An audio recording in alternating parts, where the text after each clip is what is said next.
What's up, Giants fans, Hub watchers, YouTube subscribers, Twitter and Instagram followers? It's Kush with another episode of the Just Chillin podcast. Starting a little bit late here. We're supposed to be 8:45. Then I pushed it back to 9 because I'm like, I might not get home in time. And I got home literally a couple minutes ago, and we here, man. Of course, call-in show. That means I will drop the link in about 15, 20 minutes, depending on how many questions I get before. Just it depends how many questions I get, but I'm gonna drop the link. I already tweeted out, what I'm saying. I see Nate Shots and Nate Talks Giants in the chat. For some reason, my StreamYard chat is not updating. Shout out to Wolves, Logan's Gaming Lounge, Jaden Dawkins, Joseph Balby. I'm going to quickly refresh my StreamYard page. So I don't know if you guys are gonna lose me. All right, bam, it's here. It is here. It's all caught up. So yeah, Nate, if you want to hop on, let me know on Twitter. I'll drop you the link over there, and then as usual, we'll get the calling going in about 15, 20 minutes. Edward Chan, what's up, everybody? How are y'all doing? Shout out to Cowboy X Factor says, how are you doing? My day is not going too well. I'm doing fine, Cowboy X Factor. I hope you're doing good, man. What's up? What's happening, man? Is there anything that we can do to help? Does it have to do with the Cowboys? Does it have to do with the Mavs? Because I saw Giannis re-signed with the Bucks, and I know that Cowboy X Factor wanted Giannis to go to the Mavericks. So that's something right there. Shout out to Mike Nixon in here. Yes, I am going to send you the link there, Mike. Let me send it to you right now. Mike Nixon. Where's Mike? There he is. Mike, as usual, you'll be the first person on. We'll be in about 15, 20 minutes or so. Let's get started, man. What do you guys want to talk about first? What do y'all want to talk about first? I think I'm kind of recovered from the Arizona loss. I mean, even the day after, I wasn't that too, shook up about it. Put out the video saying it was a bad loss and a good year. I'm still happy with the year that we have tonight. The year that we have this season so far. I'm still happy with all that. It was a terrible loss. Oh, man, I didn't think I was going to see a loss like the 49ers again this year. But then, man, it's happened. It has happened. Shout out to Big Task in the chat. That's somebody I haven't seen before. And Joel says he got some fire tonight. Edward is asking me my thoughts on Daniel Jones. And then Wolf says, don't talk about Daniel Jones. That's my segment. All right, I'm going to give a little bit about it because I'm sure a lot of people are probably going to ask about him, other than Wolves. Listen, he's still my guy. I'm not going to let one game, where he was probably playing hobbled completely affect my opinion on that. Or I'm not going to allow that to happen, right? He's still my guy. But he definitely has to improve. I was definitely disappointed to see that he fumbled multiple times, on Sunday. I was definitely disappointed in that. I'm not going to lie. But I've been telling you guys this for basically the entire year. He's my guy as long as he's the New York Giants quarterback. I do think that, some of it, or in fact, a lot of it is not DJ's fault for the offensive struggles in general. But I'm going to give him another year. You guys know me by now. I got that 3-year rule. Rookie year, sophomore year, and the third year is when you level out. And if you've had 3 years in the NFL, that's the player you're going to be for the rest of your career. So that's my general rule on it. You guys know how it is. That's my short thoughts on it. Because like Wolf said, he's going to definitely want to call in and talk about that. I'm sure a good amount of you guys are also going to want to call in and talk about that. So Nate, let me hit you with that link, Nate. He's going to hop on here. Going to bring Nate on. Share the stream, everybody. What's going on here? Big Task says he is hurt. He's hurt. Yes, Daniel Jones did get hurt again. Shout out to King Sean in the chat. Washington football team. Edward is saying, do I think we could win a Super Bowl with him? Yeah, you could win a Super Bowl with him. You could win a Super Bowl with a game manager, which is what I do think Daniel Jones can be. Now, he could have big moments for sure, but in general, I think he's a game manager. You could definitely win a Super Bowl with him. Not right now, though. Obviously not right now. The Giants are quite a way away from that. And shout out to Nate. He's in here right now. What's up, man? How you doing? What's up, man? Thanks for having me on. I was just going to call in later. That's fine, man. I was probably, even when you called in, going to keep you on because I made the tweet. I was like, any content creator that wants to hop on, feel free to hop on, man. So, hey, Nate, let the people know. How you feeling? Like I said, I view it as a bad loss and a good year. Yeah, and I watched that video, and I think you're on the money, man. I think this is falling back to earth for us. This is sort of coming back to where we were before the Seahawks game. A lot of us kind of took that game and made it something more than it was. This Giants team ain't ready yet. We need some time. It's not ready yet. We need some time. Shout out to Kid Blue in the chat. Hopefully he opts in. I don't know if he's free or not. he'll definitely hit me up on Twitter. Here's the thing: the Giants team is not right for a lot of things, and I think a lot of us just kind of bought into the money a little bit. Just kind of bought into the little bit of a hype, including myself. I know I did for sure. And Same. it's like I can't be mad. You know what I mean? We were gonna lose at some point again. Like, if we're gonna be honest with each other, if we're all gonna be honest with each other here, I don't think the chances of the Giants winning out and going 9-7. Listen, I'm not a great math guy. I'm gonna say somewhere around 1%. All right, so we were gonna lose at some point. It definitely, the thing that hit us is that it's just the way we lost, and I gotta ask you about that, Nick, because I think we can both agree here. If we lost in a bit more respectful way, if there is such a thing as respectful losing, I don't think a lot of fans aren't sitting here right now kind of contemplating the whole season. Yeah, and that's what I meant when I said earlier.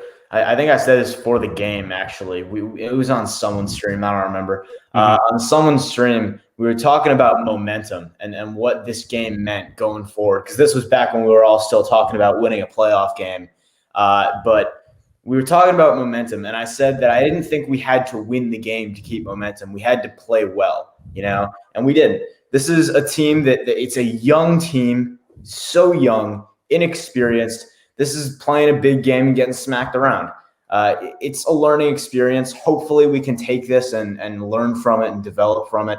It's on the coaching at this point to see if they can figure it out. A little bit of a mess, but I have faith. I was definitely going to ask you that because I like what you said. It's on coaching. And another hot topic right now, which, I mean, it's been a hot topic all year, Jason Garrett, man. Yeah. I'm pretty sure you know where I'm leading with this, so I'm just let you take over with that topic right there. Yeah, man. So Jason Garrett is complicated to me.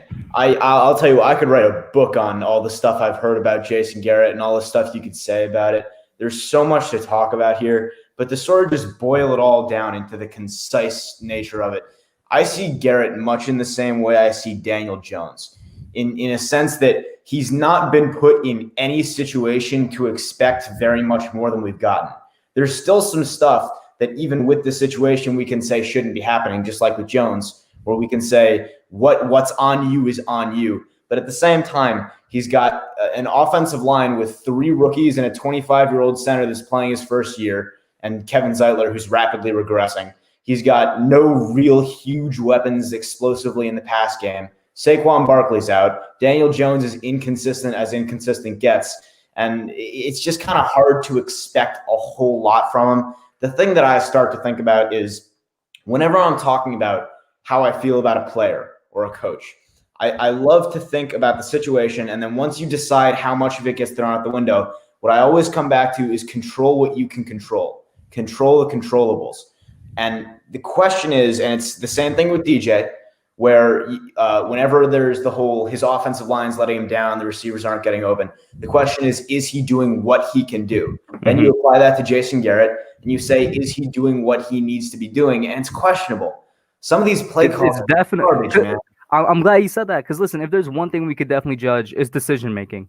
All right, decision-making is something you can judge no matter what level of talent you have on the field. Right. And Jason Garrett's decision-making with some of these play calls, and I've criticized him heavily in terms of just his routes. And even then, I'm not a big X's and O, guys. That's not what I'm known for. That's not what I try to be on YouTube.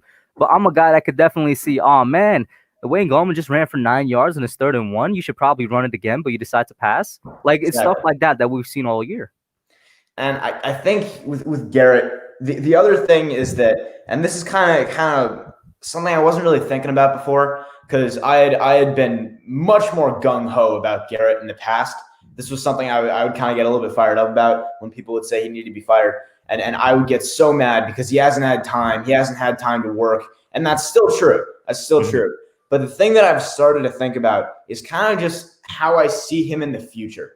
And I think me personally as a Giants fan, I'm a young kid, obviously, so I don't remember super well what it was like when we were in the early 2010s, late 2000s, what that was like. So I've basically only experienced terrible coaching. So now I kind of didn't have great expectations coming into this year for what good coaching looks like. Now we've got Patrick Graham, and I'm looking at Patrick Graham, and I'm seeing what he's doing with this defense and what he's doing with the limited talent he has. And then I'm looking over at Jason Garrett and saying, is he really the yin to Patrick Graham's yang? Is he really that same creative mind that can elevate the guys he's given? I don't really think so. I wouldn't say I don't think so. I Yeah, fair in my vid today, like it took me 8 minutes. That it was such a weird video for me. I rarely do opinionated videos. I usually give you guys updates. I try to be objective as possible. That's why at the beginning I Sure. said this might not be a popular video because it's not what the audience is used to. So for 8 minutes, it's a 10-minute video. For 8 minutes, I'm talking and I'm frustrated in my mind with Jason Garrett. And then like I figured out at the 8 minute mark, I'm like, he just doesn't do what Patrick Graham does. I said exactly that. I'm like, Patrick Graham is in the same situation as him. In fact, Patrick Graham is in a worse situation because he's not nearly as experienced as Jason Garrett. And he is in a worse situation because of the fact he entered the year with a worse defense. Last year, the Giants defense was worse than the offense. So I'm like, he is completely adapted. He's completely evolved, adapted, and overcome his situations. And that's something I expected from Jason Garrett to adapt. He hasn't done much adapting this year, if any. And that's where my problem lies with him. Yeah, like I said, it's frustrating because guess what? There is a legitimate like mulligan you can give him just because of 2020. Like I feel people Sure. underrate how much an offseason matters, including myself sometimes. I'm not saying I want Jason Garrett to say, but if he does, I completely understand because guess what? He's had this year, like this year out of all years as his first year back as an OC. Totally. And then the other thing you got to think about, and you bring up a great point, which is the shortened off season. The thing is, that's an excuse that I think it's still fair, and there's still a lot of slack you got to give him there. And also the other But stuff. it's like how much, right? Like But it's then, so hard to figure out how much slack should I be giving him with right. that. So the thing is, earlier in the season, I think he had a lot more slack than he has now, specifically with play calling, because the biggest impact that can come obviously from a new head coach in a shortened offseason is not having time to install and learn the full offense. We are in week 14. If the offense isn't installed and learned by now, that's on him. Mm-hmm. So I think at some point that's not really a valid excuse in my mind. But obviously, it's a first-year coordinator. It's an offense with a lot of not Garrett though, not Garrett. Well, right, but like first-year coordinator in the team. I mean, yeah. So there's a lot of reasons why he shouldn't be fired. But honestly, none of those are the biggest one. For me, the biggest reason why we can't fire Garrett is that we've handcuffed ourselves to him. Daniel Jones is on his second offensive coordinator in 2 seasons in the league. And I know Chris talks about this a lot, so I won't hammer this home that much. But when you give a rookie quarterback who was basically a project QB at the start anyway, had a lot to learn, had a long ways to go, if you're going to take that guy and then put him through 3 different offenses in his first 3 years, that is how you Marcus Mariota somebody. Mm-hmm. That's what that is. And you're going to end up with a guy who doesn't know how to do anything particularly well. He doesn't have any mastered skills. And when you have a quarterback in this league that doesn't have any real strength to rely on, you're going to have a problem. Exactly. And with that being said, I just dropped the StreamYard link in the chat for anybody who wants to come in. Mike, I'm going to ask you to turn on your camera before you come on, bro. I know it is Mike because he was the only person that had the link before. I'm going to ask it just in case because I got duped last time. So, Mike, if you can hear me, please turn on your camera, bro. And then I'll bring you on. The link is in the chat, so anybody else can come on. Mike, are you there? Because I'm still seeing nothing from the camera side here. I'm going to wait until you just, we're trying to avoid the trolls, guys. There's been one particular guy who's been going around. He's caught everybody. And there's the camera. There is the homie, Mike Nixon. What's up, Mike? How you doing, bro? What's up, Pub? What's up, Nate? Hey, Mike. How you doing, man? How you feeling after this game, bro? And look who just popped in as well. Shout out to Kid Blue in here. How you doing, man? You're muted. You are muted, sir. You're muted on StreamYard, not your mic. And you're still somehow muted. Yeah. I could read your lips. You said what? Dude. Is your mic? Is your mic plugged in? While Kid Blue figures that out, Mike, talk to us, bro. It's that Dallas engineering, man. Aim is good. I don't. You want to know something? It's like Nate said. We are not ready for the playoffs. I think I'd much rather have the pick than make the playoffs because really? it's gonna make us so much better. It's gonna make us so much better. I think that's definitely fair, and there's huge benefits obviously to picking 10 spots higher in the first round. But the other thing is you cannot underestimate how big of an impact a young developing quarterback getting his feet wet in the playoffs has. That's huge, man.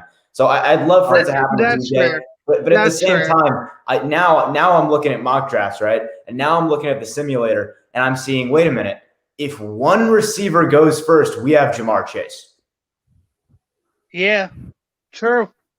KB, is your mic If response? the media hypes up Devontae Smith and they ride that thing all the way home, Hello. we end up with Jamar Chase. Yes, you're here, KB. You're here. We can hear you. Yes. Oh my God. What the hell is that? I How you literally doing, changed nothing. I didn't even change anything. But that was weird. What's going on, guys? What's going on, Mike? What's up, Man? Kibble? What's going on? What you got to say to Mike, man? He says he might rather taking that pick instead of the playoff spot. I don't, anybody that says that, I don't combat their opinion on it because it's a different type of spectrum. There's pros and cons to each spectrum. Obviously, we all want to see the Giants make the playoffs, and that's pretty much where I'm on. But at the same time, I do see Mike's point of view. If we don't make the playoffs, we have a better draft pick. It's gonna make us better. So I don't mind any way you cut it, no matter what the Giants do and what the result of this season. I'd probably be happy with it because I've pretty much seen what I wanted to see this year. For the most part, I've seen some progress. Now, we need to get more consistent, right? I don't think last game means we're just straight up regressing. I think it was just a consistency issue. But I've seen pretty much what I wanted to see this season is progress, especially from the defensive side of the football. And he brings up a great point, which is the fact that, and I said this all offseason.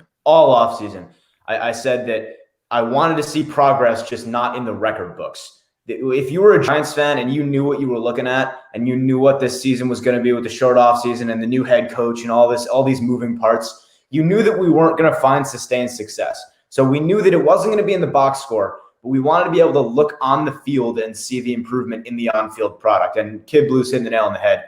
I think we've definitely seen that in just about every facet of the game. And it's just consistency. When you're developing a team and you're rebuilding a team, the flashes come first. The consistency comes later with coaching. So hopefully we can get that next year. Mike, I got to ask you, are you happy with the year so far? Oh, 100%. 100%. Now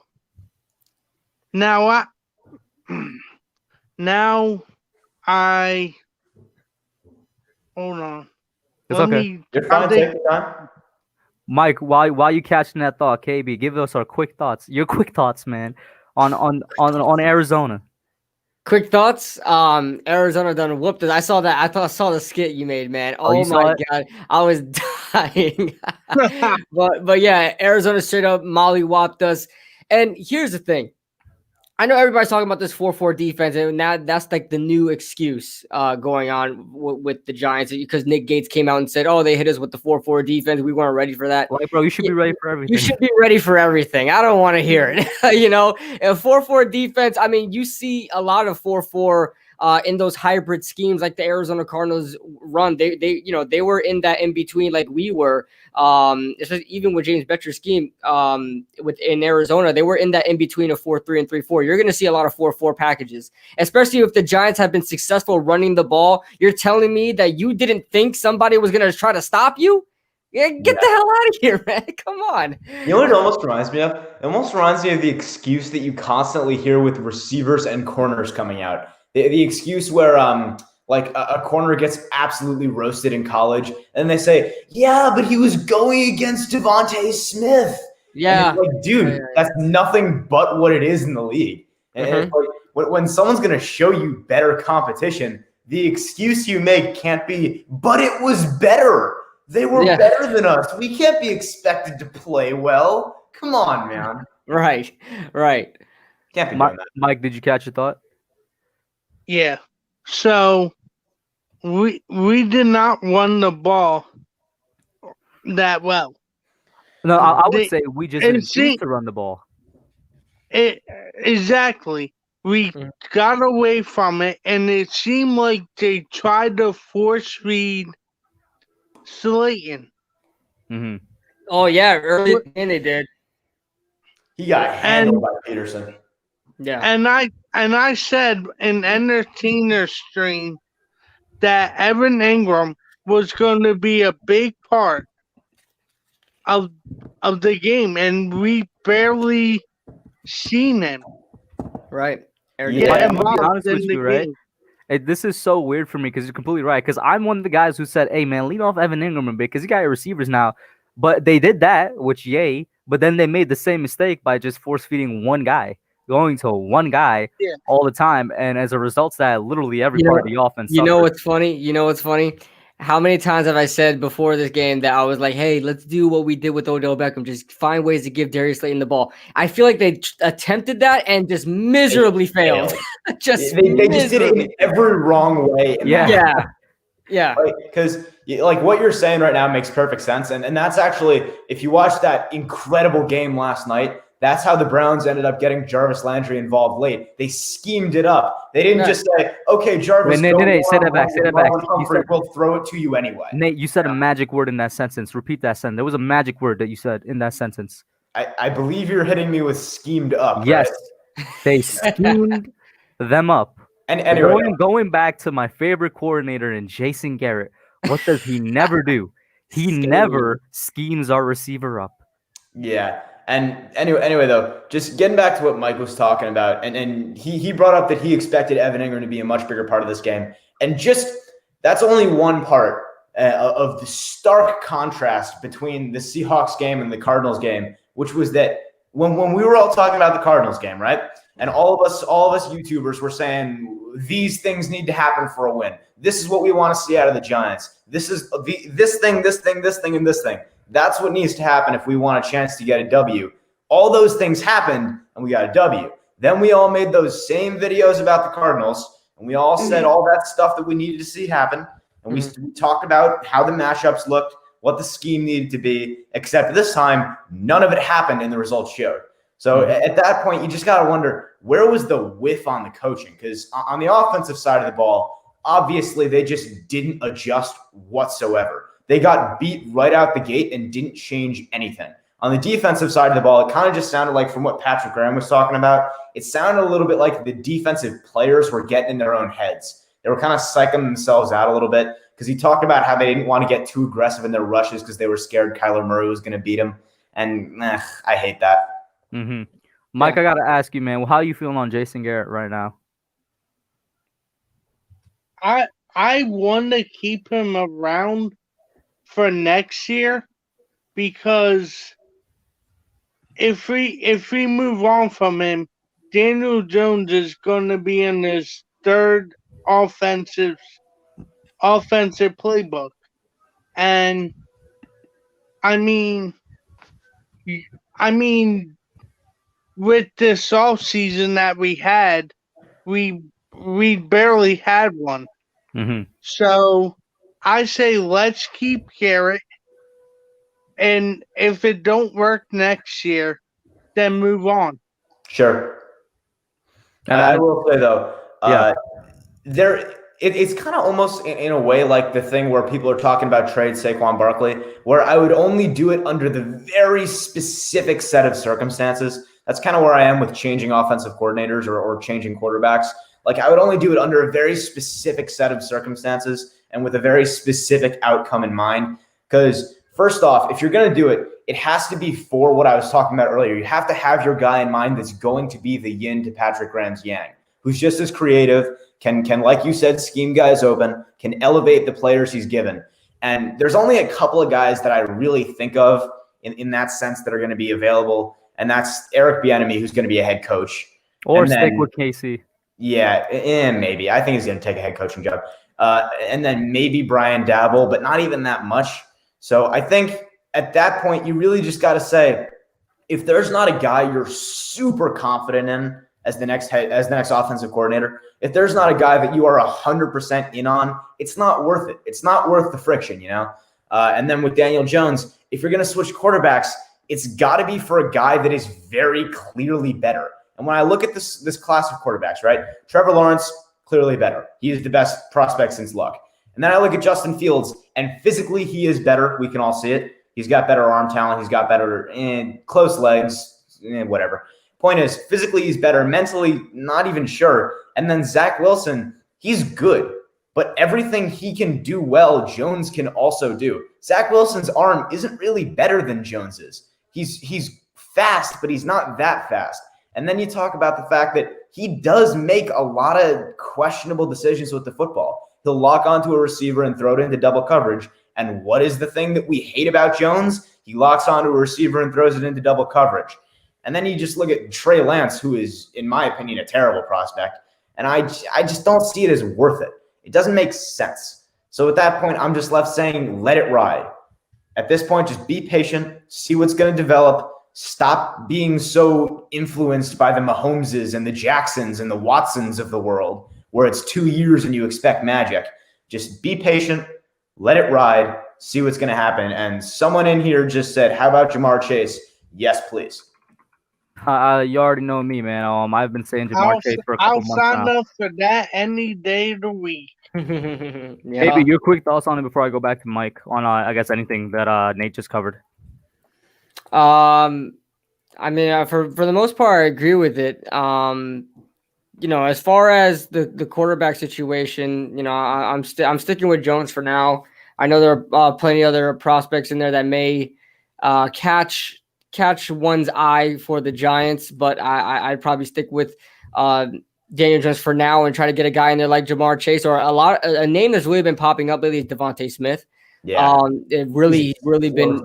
Just going all the way up in the draft charts right now. So Devontae Smith, and there's always still Jalen Waddle as well. And if the Giants could try to get a wide receiver prospect in there, that's a game changer. Maybe it'll help Daniel Jones' career. I'm not saying it's going to help Daniel Jones be a top 5 quarterback or anything, but maybe it helps him a little bit. It's been a need even before now. People are right. It. So maybe it helps him out a little bit, and we can actually have a decent season, and then maybe we can actually get a real good indicator on if Daniel Jones is capable. I mean, forget about just the guy, just capable, So exactly, man. That's why for about a month now, maybe 2, I'm like, I've been kind of dead set on getting that wide receiver number 1 in this draft. While it is a deep draft, just like it has been for basically the past couple of years, I still want that for sure thing that seems to be Chase. Mike, let me get your last thoughts before I switch you out here, my man.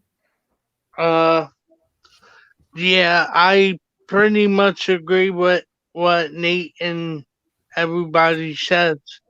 We can get a receiver in the 2nd or 3rd round, but Jamar Chase, he's special.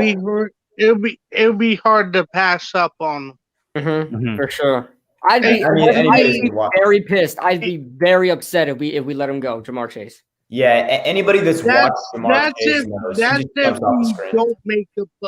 if we don't make the playoffs. Right, yeah. Right. Mm-hmm. If we make the playoffs, he's way gone. And even if we don't, let's say we pick where we are currently now at the 10, we're looking at probably 1 wide receiver going before we pick, which means it's going to come down to whoever picks that wide receiver, probably the Eagles, likes the best. So if we can get real lucky and the hype train for Devontae Smith keeps rolling, they could take him and Jamar Chase could fall right into our laps. The thing about Jamar Chase to me is that it's so rare to see a guy who you can just watch his highlights and that's what it is. Usually when you're evaluating a prospect, highlights is almost worthless. You just want to watch the game film. But when I watch Jamar Chase's highlights and then just straight up watch Jamar Chase play, he's just so good. He jumps off the screen at you. And when you watch his highlights, what you see is what you get. On every play, he's going to, even when he doesn't get the ball, right? He's still going to open your eyes. There was one play against Florida. He was matched up on a corner, and that corner had him in size by like a few inches of height, like 15 pounds. I checked afterwards. He looked bigger. And he's on the outside, and it's press coverage. And this dude just throws him 5 yards backwards. And whoa, there's some play strength. We don't have that on our team right now on the outside. He beats the press, gets separation. Mm-hmm. 3 things I want to say real quick. Shout out to Heartstorm in the chat. Guys, definitely go out there, check him out. Shout out to TSR in the chat. Go out there, check him out. And that's 2 of the 3 things. The 3rd thing is KB's name. Kid Dallas, RB. What the heck? This dude straight up changed my name. So I'm going to say that. I would say, Mike, thank you for coming in, man. As usual, always good to have you on. Mike, we definitely gonna talk because Knicks official season about to start soon. When is it officially starting? Next week or the week after? Next week, right? Next week. I'm probably I might do a watch party for that if like I'm not streaming in Discord. All right. All right, Mike, thank you for All coming right. in, man. Bet. Love having you on. Mike Nixon, always one of the best people to have on the channel here. So you're really not gonna change that name, KB? Right now you caught me at a weird time because right now I'm uploading a couple of videos set to release later on tonight. So that's why I didn't even notice in the beginning. I came back. Exactly. I am now KD RB27. KD. KD is somebody that everybody hates as well. Yeah, right. Oh God, I don't even want to be associated with those two letters. Oh man. I'm gonna say, guys, go check out the new skit. And here is the next guest on Big Blue in the Bronx. How you doing, man? Are you actually in the Bronx? Are you actually in NYC? Yo, I saw you on Chris's show. Yeah, I'm in NYC. I'm just not in the Bronx. I'm in Brooklyn. Oh, you're in Brooklyn. So what's up with the Bronx name? Because the Bronx is the best. That's why. Sometimes stop tripping. The Bronx is where the rats live, bro. It's pretty bad. That's where I'm from. That's where I'm from. I'm sorry, KD, you're from where the rats live. Yeah, and you moved to Dallas, which is worse. Yo, listen, bro. Queens all day. I rock with Brooklyn heavy though, because I went to high school in Brooklyn. I used to live in Queens. I used to live in Astoria. Yeah, so it sucks. My bad. BBITB. Go ahead. Oh, yeah. That's you. So first question for the three of you: which guard would you prefer, Lemieux at left guard or Hernandez at left guard? That's a really good question. Yeah, KB, go ahead. Start off. I guess you could. There's pros and cons to this, right? Because I feel like Shane Lemieux, you obviously see a difference, especially when it comes to the run game with Shane Lemieux. I mean, this guy's an absolute mauler. We knew this coming out of the draft. We were going to get a mauler in the run game. My only issue is the guy gets like beat right off the snap in certain pass situations where it's like almost unfathomable. Just seeing him get beat with a simple swim move. That's what I really have a problem with. Will Hernandez is more balanced of that, better as a pass blocker, probably not as good as a run blocker, but more balanced. I'd probably go with Will Hernandez because he's more balanced, but if I could switch them around like the Giants have been doing, I would do that. But Will Hernandez is my guy right now until Shane Lemieux can get the passing game down. Yeah, I think I can't talk about this without talking about the guard situation as a whole. So right now, there's really only three names to know. Obviously, it's Lemieux, it's Hernandez, it's Zeitler. And I have talked about this before. I think we got to cut Zeitler, not because he's been so terrible and he hasn't been great, just because $12 million. So at that point, you're already looking at Lemieux and Hernandez as your top two guards. So that's what it is. And then I'm looking at the draft and I'm saying, do I really want to spend a top 3-round pick on guard right now? And we've got two young guys that we like. Not so much. I think I'd rather get a depth guy, kind of along the lines of a Deontay Brown, a Trey Smith, someone like that can be sort of on their same level and keep going with this rotation, keep letting these young guys develop. I think they both have a lot of upside. Like KB said, and he's got a new name now. Like he said, they both have certain different strengths and weaknesses. I think Lemieux honestly has a higher ceiling, just because if he can get even decently consistent in the pass game, he's so good in the run game, specifically with that athleticism. I haven't seen a guard on this team get outside and hit his landmark like 5-10 yards away from the line of scrimmage like I have with him in a while. So I'm a big Lemieux guy. For me to answer your question there, Big Blue in the Bronx, do we got to call you Big Blue in the Bronx, or can we call you? Call me Alex. That's my real name. All right, shout out to Alex, yo. So to answer your question, Alex, I'm gonna trust the coaching staff, and so far from what I'm seeing, whenever they put Will Hernandez in the game, he's back at left guard, and sometimes when they have both of them in the game, he is the one at left guard, and they have Shane Lemieux over on the right. So just because of that, I'm gonna go with I would trust Lemieux on the right, and Willer on the left, just because that's what we've seen whenever on field at the same time together. This is, of course, excluding whenever they push Lemieux into fullback for a couple of heavy run sets. But I would go with Will at left guard because we've seen that. We've seen how that could look in the future. What are you thinking about it, though? I think Will Hernandez is better. If you look at analytics-wise, run block win rate, that's the stat that stands out. He's second in the league behind Ben Powers and in front of Quentin Nelson. But I do think Hernandez is slightly better, even though I think Lemieux is stronger in the run game.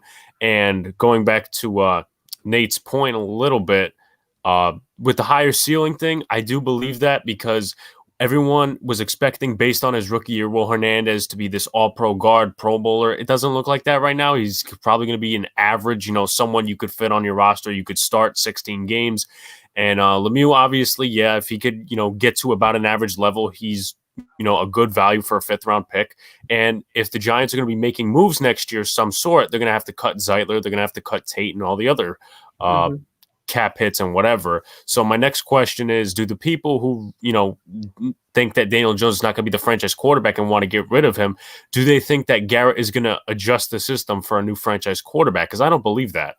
Well, I mean, I am not one of those people, so I can't speak to their opinions, but I'd have to guess that if someone's going to say that they know for sure right now that DJ isn't the guy, that's going to be someone that's going to pin a lot of blame for what's wrong on him. So logically, they probably don't think a lot of this is Garrett's fault. So in that sense, they probably imagine the best of him, and they're probably going to be like, yeah, if we can just get a better quarterback in here, Jason Garrett can make this a top 5 offense in the league, man. That's sort of what I envision one of them saying. But again, not my opinion, so I can't really speak to it. Ninyu de Azul. Hold on, I got a little lost in here. What are we talking about? I'm going to ask Big Boom Bronx to ask again. Do people really think that Jason Garrett would alter his play calling style for a new quarterback? And he's asking about the guys that do want a new quarterback. Yeah. It's very weird because this Jason Garrett offense doesn't even look like the same offense it was with the Cowboys. I mean, if I'm being honest with you, I mean, they were running the ball down everybody's throat.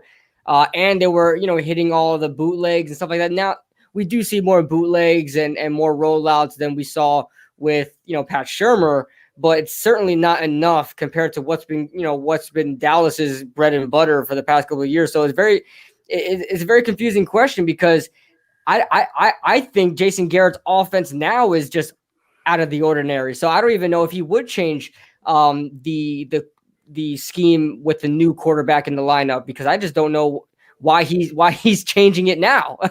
So yeah. And, that gets into something I've said before, which is that as fans and as I'm going to put sarcastic quotations around this for myself at least, analysts, we can watch the tape, we can watch the games, and we can see what the problems are, but it's almost impossible for us to know why those problems are happening. That's stuff that you only really know if you're there in practice, if you know the coach, if you're talking and being part of that dialogue. So some of that stuff we're probably never going to ever really know. Even if Jason Garrett figures it out and next year things are so much better, at that point it's going to be in the past and no one's going to talk about it. So it's kind of hard to say why things have changed. The only real guess I think I can wager at this point is that it's because of the personnel and because he's not really confident in what he has. So he's not willing to open things up, Which, by the way, makes no sense for the running game because Gallman's been good in the running game. Right. But all I'm saying is in the passing game specifically, a lot of people, they misunderstand why some offenses are the way they are. Andy Reid's offense is only really to the extent of what it is. And it's only so extreme because he has a quarterback that can make these ridiculous throws. When Alex Smith was there, it was still the same style of offense, but it wasn't like this. It wasn't where he was just dialing up deep shots on 3rd and 1 from the 45-yard line, He's just so different that Andy Reid can have the confidence to dial up those kind of plays. Jason Garrett has an offensive line that he doesn't like, clearly. He has a quarterback that he is not confident in for good reason, and he has no star running back. So the question remains why he doesn't run it with Wayne Gallman. But in the passing game, when people are crushing him for the simplicity of the concepts and people are crushing him for not expanding things and opening things up, I get it on some level. It's not really a great excuse, but it's the one we have. Mm-hmm. I do support the campaign for a number 1 wide receiver, but just going to make this point out there. And I know our wide receivers are really small and some of them are slot guys, not really on the outside other than on occasion with Slayton. You can't get a lot of yards of separation on conservative play calling and short routes. Fair. So I think that's a point, everybody might need to start stressing across the board. I do want to ask, has anybody else, I know KB has noticed so many times I'm looking on, because I call the games live. So many times I'm calling these games, and whenever there's a pass play, I'm just like, oh, it's another, 4 wide receiver set where all of them are running short curl routes. I don't know what's with Jason Garrett and short curl routes. If I had the time, I would literally go through every single snap and count how much, what percentage of his routes are curl. There's data out there on it. Yeah, Big Blue in the Bronx brings up a great point with it goes both ways, right? It's mutual. Our wide receivers can't get separation. That's on them. At the same time, the routes that they're running are not helping them to get separation. Like, it goes both ways. It's really predictable, Yeah.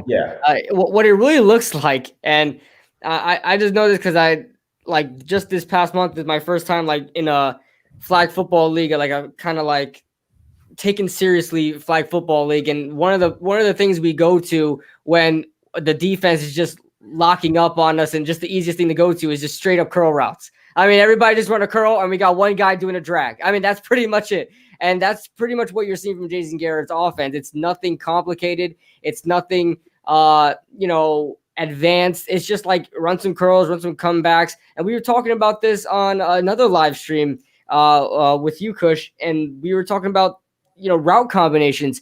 The mesh concept works in virtually any type. This was Sunday. This was after the game on your channel. Yeah, the mesh concept works on virtually every single defense ever. It just depends on how well you can do it. Against zone, you could run that mesh concept and then sit in the soft spots of the zone, wherever that may be.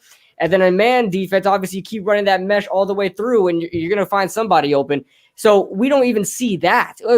That's a simple but yet effective route combination, route concept that we're not even seeing from this team. And you can't say that we don't have guys to run horizontally like that. Slayton could do that. Sterling can do that. For crying out loud, we did it with Odell and Sterling a bunch of times.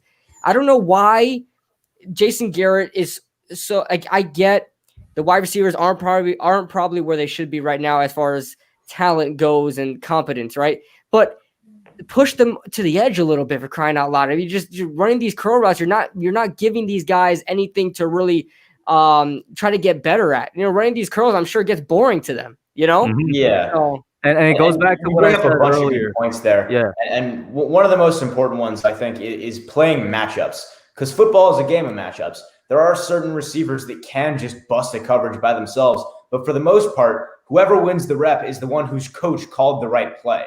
And at that point, you think about beaters, you think about coverages, you think about that kind of stuff. At some point, you got to wonder why Jason Garrett isn't seeing a defense showing him the same look over and over again and not adjusting to it.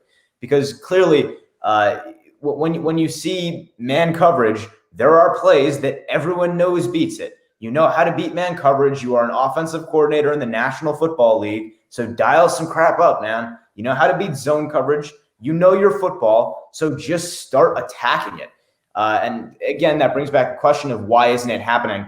And that brings up another important point that was there, which is complementary football. And that's just how football is as a sport. Football is one of the most involved team sports ever played.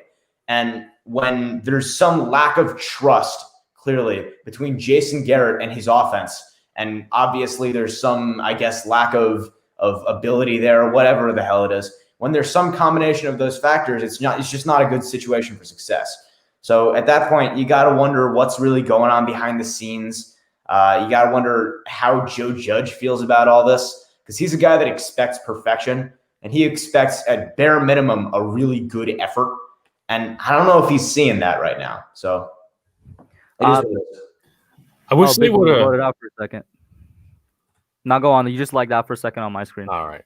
I wish they would have ran it more, honestly. Like, they could, I mean, they put him out there to start, Daniel Jones, but I wish they would have ran it more, because it wasn't like they were destroying us against the run. It wasn't like 7 tackles in the backfield or whatever. I just wish they would have ran it more, because they had 4.6 yards per carry, and Totally. 1 out of 4 deep balls in the conservative playbook. So, and it doesn't help that the offensive line gave up 8 sacks combined with 2 quarterbacks. So. Yeah, you got to wonder if Jason Garrett was just thinking about Jones being in the game and just thinking about how can I make Daniel Jones get back on track, and how can I really just get him back into a groove. You got to wonder if that's where that came from. Whether it did or didn't, obviously the main problem still stands, which is that we didn't give enough carries. I don't know how you can see what happened in Seattle and then see a quarterback struggling and not go to the run game when it's being effective for you. Again, we're all talking about that one play. Every creator I have seen make a video about this game has talked about the 3rd and 1, has talked about the incomplete pass, then the 9-yard run, and then the slot fade, which is just, what can you say about it? Shout outs. I just want to say a real quick shout out to all my members in the chat. I see word in here of Joel Yaddo, who's about to be on here in about 2 guests. And we're just use the member only emoji. Shout out to everybody in here, man. Thank you for being here. Big Blue in the Bronx. Last thoughts before I switch you out, my man. On a stat or offensive perspective, I don't know if I like the Eagle win more than I do the Seahawk win. Because you saw all the deep balls and, this Tate catch, a Slayton catch, a Shep catch against the Eagles and how the offense was going through it. But then you had Colt McCoy against the Seahawks, which ultimately puts out a bigger headline. Oh, backup QB beats the Seahawks and Russell Wilson. But there was more of a defensive job than it was an offensive job. So I don't know how I'm going to weigh those 2 wins if I was going to pick a win of the season up to this point. I'm going to keep it real with you. I would go Eagles just because we beat the Eagles. Yeah, right. On the money. Yeah, it really is that simple for me, man. Talk about a team you couldn't beat before. Thank you for coming on, Big Blue in the Bronx. Anything you want to shout out before I let you go, man? Just subscribe to my channel if you are new and if you have never heard of me before. New podcast episode actually out today. So there you go. I did not know he had a channel, guys. Definitely go out there, check him out. If there's a mod in the chat that does know his channel, definitely drop that link. Get this man. He was on Chris's stream. Yeah. Yo, bro, I don't tune into like all of Chris's stuff. Like, y'all realize that there's multiple Giants creators and we all got lives, right? I'm kidding. And that's no disrespect to Chris. Like, Chris, like, hey, bro, we all busy. You know what I'm saying? There's a lot of them. It's a saturated market. Give me a break. I'm just saying. Which stream was he on? I don't watch all of them. Let's say last Saturday. Saturday. Yeah. What in the world do I even do on? So anyway, shout out to Big Blue Bronx. Thank you for coming on, man. Thanks, guys. Next person to bring on here, I got Logan's Gaming Lounge. Logan is a very good subscriber of mine. He's always in the chat really early as well. How you doing, Logan? Pretty good. I'm a little heated from Sunday. Really? I could hear it in your voice a little bit. Yeah. Go ahead and go off, man. Yeah, go ahead. I'm ready to be a mini bad dog right now. You ready for this? Oh, go ahead. Daniel Jones. Oh, nah. What he said, mini bad dog. I was like, please don't be the Daniel Jones. Man, let him go off. Let him go off. No, I'm going to get to this real quick. The Cards walked into MetLife and said, Giants, pull your pants down, Dad, get the belt. I thought you were going somewhere else with that one. But okay. Hold up. All right. But let me know, man. Give me your true feelings about DJ since that was the first name you said. It's not even his interceptions. It's not even the fumbles. This boy is seeing ghosts. You think he was seeing ghosts? Plus, hey man, it's MetLife. Sam Darnold saw him. Start Colt McCoy. Put Daniel Jones at running back at this point. I don't think I would ever hear that for any quarterback not named Lamar Jackson. His pocket awareness is trash. I know you got more than that, Logan. Come on, you were begging to go for me to do a call in on Sunday. Come on, man. I know you got more than that. You got more than that. You can't just have pocket man. awareness and whatnot. Give me some more. Listen, tell mom this is gonna be a little loud. Tell mom this is gonna be a little loud. All right, and tell her you got to get you some things off your chest. Yo, I'll be right back. Hold on. Mm-hmm. All right, man. Come on, Logan. Go off, man. Go off. This dude, the only good thing about this man's game is he's the probably top 5 fastest quarterbacks of all time. That's the only good thing there is. And that's so weird to say because he doesn't even look like it. He looks like a string bean. Yeah. I gotta ask you, Logan. Were you ever on Daniel Jones' side at any point? Yeah. Okay. What game was it? This game that made you, lose your support for him? What was it? The 4-game winning streak. The game that I really stopped liking Daniel Jones was probably the Buccaneers game.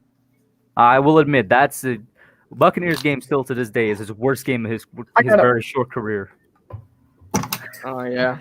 So since that game, all right, tell me, what didn't you like from that game that you're thinking is going to hold this team? I understand you're an NFL quarterback. There's skilled defenders out there. You're going to throw interceptions, but they were just so stupid. Mm-hmm. You're right. That's the biggest problem I have with Daniel Jones early on in the season. That's pretty much what I would mention all the time. Is like I would understand if Daniel Jones is having a tough time beating defenses. And defense are just scheming really well for him and disguising looks and things like that. But no, this guy is just literally throwing straight to a defender. That's what really agitated me about Daniel Jones early on in the season. Is like I would be much more okay with it if he was straight up beat and a defensive back made a tremendous play. But he's like sometimes throwing straight in the arms of the defenders, and the defenders almost seem very surprised that the ball fell right in their hands. So that I completely understand what you're saying. That interception against Los Angeles, I don't get that mad about. I don't get that mad at him because that was an amazing pick. Well, I get mad. I do. I get mad at. I get I mad. should have ran. If that was he should have ran. But even if there was no lane to run, unless that's a receiver like Odell Beckham who will attack the ball instead of C.J. Board, who is a career backup. So problem with that play isn't that it was a bad read, because he was open. And honestly, he probably would have gotten more yards throwing it than running it unless he had made a big move. I mean, it's possible, but still. And the receiver would have gotten out of bounds. So it's not that it was a bad read. It's just that, do you know who makes that throw? Patrick Mahomes, Deshaun Watson. That's not a Daniel Jones throw. That's a tight window on the move, out to your right. Can't set your feet. Got to fire off your back foot while being under pressure. That's not a Daniel Jones throw.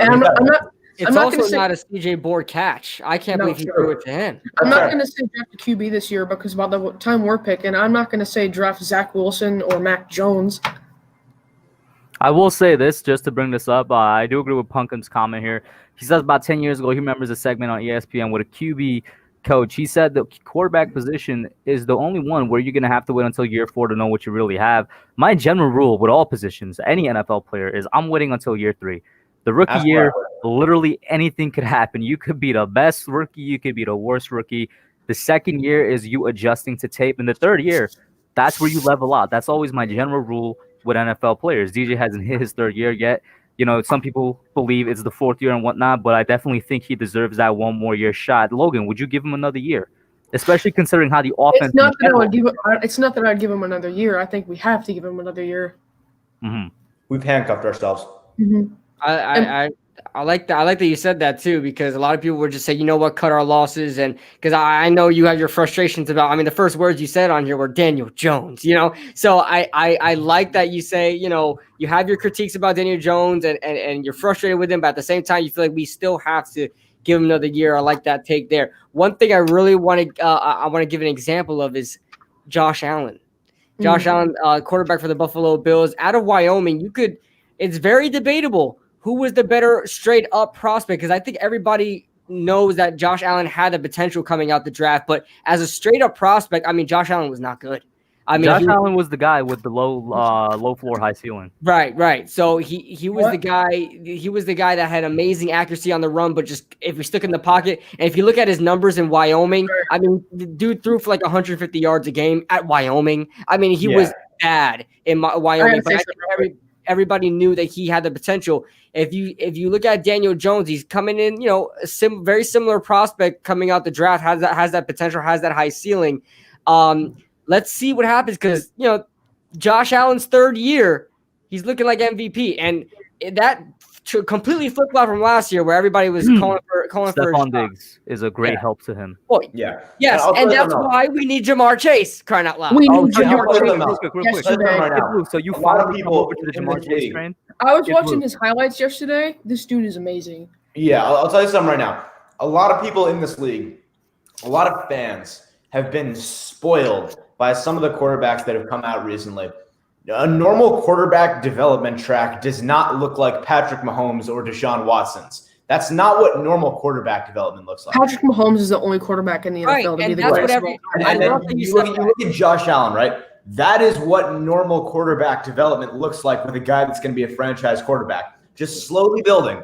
Every year doing some things better, starting to build off that foundation and making progress. That's not, of course, the Patrick Mahomes year 2 MVP, because that's not how football is meant to be. You're meant to just take time, adjust to the speed of the game. There's some guys that are unreal. Jones was never going to be that guy. So And also, for some reason, my parents keep saying that's what people said about Eli. That's what people said about Eli. He doesn't have what Eli did.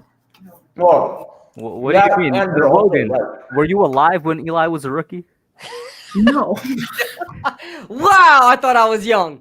Golly, how old Well, are that's you? the thing 12. about Eli. They're also right. Hey, man, props to you, man. Props to you.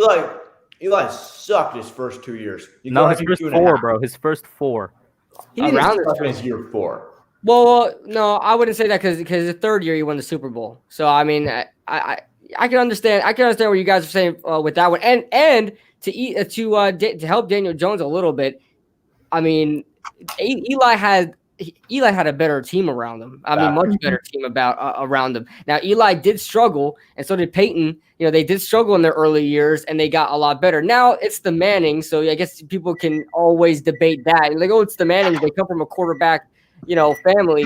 I have a 3-year rule.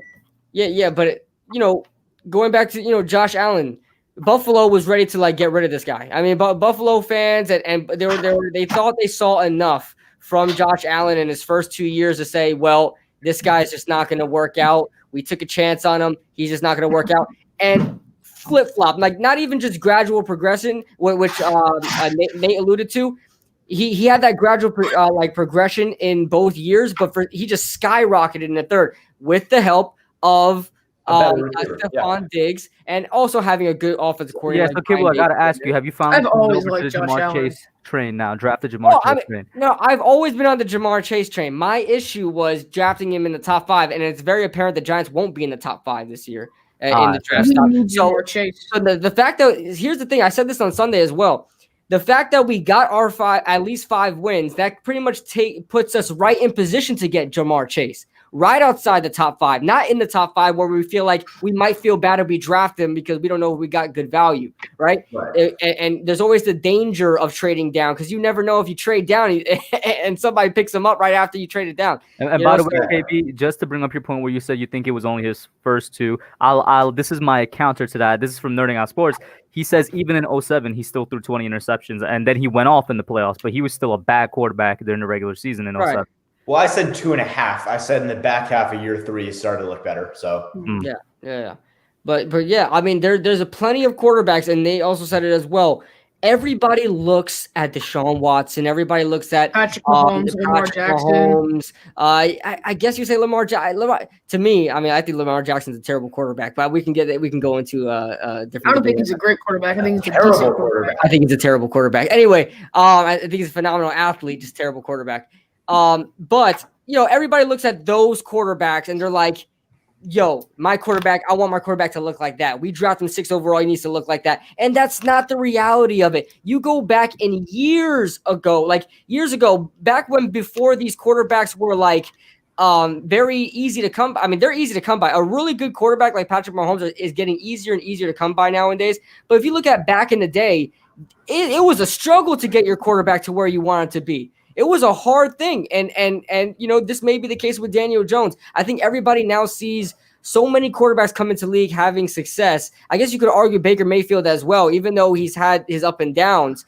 Baker Mayfield still looks competent with the Browns. I don't like Baker Mayfield at all. I mean, nobody does, especially at Giants fans. I guess that was a bad example. He says I woke up feeling dangerous. I get boiling under my skin. Yeah, that's how mad he makes me. As far as talent goes and progression, I feel like Baker Mayfield exceeded expectations coming into the league. He broke the touchdown record for rookie quarterbacks. I mean, you gotta give him that, and he didn't even start because Mahomes didn't play his first year. Now, real quick, guys, I gotta say, Logan, I'm gonna have to switch you out now. Your last quick thoughts before I switch you out.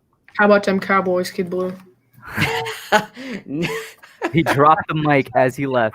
Thank you to Logan for coming in, man. Always in all the streams. I'm going to have to get in Joel Yaddo next. Joel told me. Hey, what up, man? That he had something to say. Rob, you look pretty good for getting beat up earlier. Yeah. I know, right? No black eye, no nothing, man. For those of y'all that don't know, he's referring to the new skit. Go check it out. Yeah. All right. Last week, I got killed for saying we're not signing Leo Williams. How y'all feeling about that today? Hey, I'm good. I said I want Leo back, but I wasn't one of the people that saying I would give him 25 mil. Cough, cough, pest, cough, cough. I don't know what the hell Pest is thinking, but He's not coming back for no 20. Not even. I'm sorry. I'm not pushing 20. I'm not pushing 20 for Leo. I said He's got to finish like 15. He's got to Yeah, finish. I always said, and I was very consistent on this. I'm not going over 20.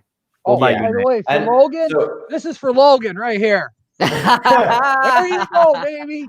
All right, I got some notes right here. Nice. This might take me a minute. All Came right. prepared. All right, we're going to talk about the team because that's what everybody wants to talk about is the draft and the re-signings and this and that. Sure. I went and did some research yesterday, and I got it off of PFF, a little bit off NFL.com, and some other statistics.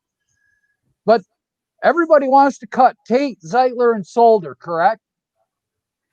Say Yes. Zeitler, Yes. Solder. Yes. Yeah. Okay. Am I missing anybody?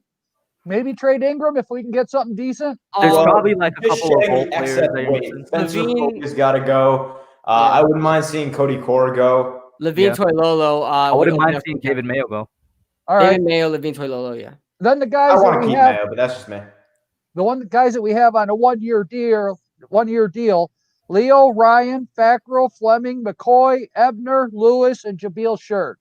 So that's Yeah, all 1 year Jamal deal Sheard. contracts. So Mhm. probably they're not coming back either, right? Right? Maybe So let's think- maybe like one or two of them, if anything. Well, that's where I'm going to get into my point. Because let's say we're going to have, after all the cuts and everything, we're going to have 55 mil in cap space. That sound about right? A Yeah. little generous, but yeah. Oh, I just figured throw it out there because one said 60, 150, 40. Sure, it all sure. depends on the cuts. Sure. Our picks that we have this year, we have a first, a second, a third, a fourth, and 2 sixths. Okay. You that's all should the know that picks most of we these have. websites factor in draft pick contracts ahead of time. But that's what I said. I saw those were the numbers that I got offline yesterday. All right. Okay. Now, so how much are we going to need to sign the rookies for 10 mil? Yeah, like 10 mil or so. Yeah. All right. So Gettleman wants to save what, 10, 15 mil for in-season acquisitions? Well, what he wants to do almost doesn't matter because we're just talking about what we want to do. Well, I know, but I'm just So saying. yeah, let's just say of that 55 mil, Joe, let's put 20 aside. Oh, because you're a GM right now, because this is what we're doing. We're going over what the team needs, wants, concerns. Right. So that leaves us with 40, 35, Ish. 35 mil. So we signed Dalvin Tomlinson and Leo. That's going to be 30. So that only leaves us 5 mil, right? Mm-hmm. Who's our backup quarterback? Because McCoy's not coming back. Who's backing up Barkley? Because we don't have really another running back, so we got to re-sign someone there. Zeitler's gone, so our offensive line depth is gone. So who's going to do that? We want to blow up the receiving core. That's going to be in the draft pick, but we're not going to be able to get any free agents because we got no money. I want to try and address it one by one. So on the backup QB thing, right? I think you could find a backup QB off of waivers. It depends what the Giants are looking for. If they're looking for somebody like McCoy, it's not going to be cheap in terms of backup quarterback money. But if they're fine with just having somebody that could step in, as a backup quarterback, I think you could find one for just like a couple mil, not too bad. The next thing you mentioned, I think, was the Kevin Zeitler with offensive line depth being gone. Right. That would have to be they would take somebody in the later rounds in the draft for depth because we're talking offensive line depth here, right? So it would have to be that they would go in the draft for offensive line depth. Wide receiving core, you kind of say yourself, we're kind of going to be targeting a wide receiver in the draft, even if it's not the first person we take. We definitely should be targeting a wide receiver in the draft. What was the other thing you mentioned there, Joel? After wide receiving. It was basically just the offense, the running back, because who's Oh, backing yes, up that's Barkley? a good one. Wayne Gallman, right? Because we don't know if the Giants are re-signing Wayne Gallman. If we do, he's not going to be a cheap backup running back, right? So that definitely is something to take into account. And we're going to have to find another good, like, hard running backup running back somewhere. So that is something I kind of don't have an answer for. But I think I would have an answer for everything else that you mentioned. Okay, so I did pretty much a whole video on this, and just so you know, it sounds like you kind of went to a few different websites. I'll tell you right now, go to SpotTrack. They have a great tool for this. That was another one I went to. Yes. Yeah, they have a tool where you can just be the general manager, just so you know. That's where I got the teams that are over the cap. Right now, the New Orleans Saints are $78 million over the cap. Oh, Okay. Is there anybody on the Saints you want? Yeah, this guy Bro. had a fire sale. All right, Oh, the I Eagles- did a video talking about this and what the free agency situation looks like in terms of who we can and can't, should and shouldn't resign. I think it comes down to in terms of signing Leonard Williams and Dalvin Tomlinson, what are your priorities? Because I think when you look at the numbers, it's been a while. It's been about a week and a half since that video, but if I remember correctly, Spot Track already factors in draft picks estimated value for next year into your cap. So then right. you're looking at once you cut Nate Solder, Golden Tate, and also, by the way, if you cut Nate Solder after June 1st, this is something a lot of sites don't show, You get extra more. $3 million there. So cut Nate Solder, cut Golden Tate, cut Kevin Zeitler, get 12 million there. That's a big one. That's why I do want to cut him, not because I don't want him on the team, but for $12 million. So cut Zeitler, then cut Spencer Pulley, cut Cody Core, get rid of Dante Pettis, because for some reason his contract is on the books for next year also, which is weird, but he's not going to be there, so you can get rid of him. And then there's a little bit more weight that gets shed somewhere in between. Point is, when you shed the unnecessary weight, the players that you don't want, you end up I believe it was, like you said, somewhere around $55 million. The issue is that when I saw it, that was with the draft picks estimated factored back in. So that's $10 million you already have in your back pocket. So at that point, you can go and sign Leonard Williams if you want him. And I do. I had him at 19 million, I believe, at the time of making that video, because that's the highest I'll possibly go for him. I'm not going to cross 20 million. So you sign him back for 19 million. Assume that Tomlinson does give you the hometown discount, 10 million. That brings you around 30-ish. At that point, you re-sign Wayne Gallman. These are the players that I brought back in the video. I brought back Wayne Gallman, Cam Fleming. I brought back, I believe, Yadam for depth. And then, God, there was one more, but it's escaping me. Point is, at that point, you end up with about 6 million-ish left in space at the end of the day. So that at that point, if those are all the moves you want to make, that's fine. And 6 million is kind of wiggle room-ish. So if you want to restructure contracts, you have enough room to move around there. Personally, that's the way I'd go with it, just because I want to keep this defensive line together. But in terms of space, if Dave Gettleman does want his $10, $15 million in space, you just straight up can't sign Leonard Williams. It's not possible. That number's too big. So at that point, if that's a real thing, you're looking at Leonard Williams not coming back, or Dalvin Tomlinson, which is much worse. And the important thing that a lot of fans won't like about that is that's not signing back Logan Ryan. That's just money we can't afford. Right, because the Falcons, they're 24 million over the cap. The Steelers are 20 million over the cap. The Eagles are screwed. The Packers are 18 million over the cap. The Rams are 17 million over the cap. The Chiefs are 15, and the Texans are 12 million over the cap. You're telling me we can't get some players in there after all the signings and everything? Yeah, they're gonna have a fire sale. All those teams are gonna have fire sales. Exactly. So is it really? I love Leo. Don't get me wrong. He's balled out. He's lived up to the hype. He lived up to the contract, and he gave Gettleman some ground to stand on from last year and this year. Mm-hmm. But are we a team that can really handle having one guy, $20 million? That's the problem, because after what we saw this week, I'm sorry. We need way too much more depth. We have none. That's fair. But then the question becomes, where are you going to go to replace what Leonard Williams does? There you could look in the draft too. Like who? I haven't looked at the draft yet. But okay, let me save you the time. There is no one in this draft as a down defensive lineman, which is what we're looking to replace Leonard Williams with, that will have the same production that he has. Oh, I doubt that anybody's going to compare with the production that he's having this year. But let's all look. Then you're looking to make up the difference in the aggregate with whoever else you pick up, and there's no edge rushers in this draft, down defensive linemen or outside linebackers that are really going to do that for you. There again, though, that's a scheme thing. I get that. At some point, you need a guy that can take his role as a down defensive lineman on the interior and hold his ground against some of these guys, and then also get pressure. And there's just no one in this draft that can do that. I promise you. Well, yeah, I don't think you're going to get somebody in the draft to really replicate that. I know you have your Chase Youngs and stuff like that in there, but at the same time, I don't think that's really it's not really a good enough argument to say we need to keep Leonard Williams because there's nobody in the draft that could replicate that. I mean, it's going to be hard to find somebody like that, especially if we're not picking in the top 5. No, I see sorry, both of your points. Yeah, I see both of you guys' points. At the end of the day, it all is going to come down to what the Giants are going to do and who's going to be available in free agency and how they're going to go about the situation. It's going to be hard to try to get an edge rusher in there or even a pass rusher in there to try to replicate what Leonard Williams is doing. But I mean, it can be done. I'm looking at the free agents right now.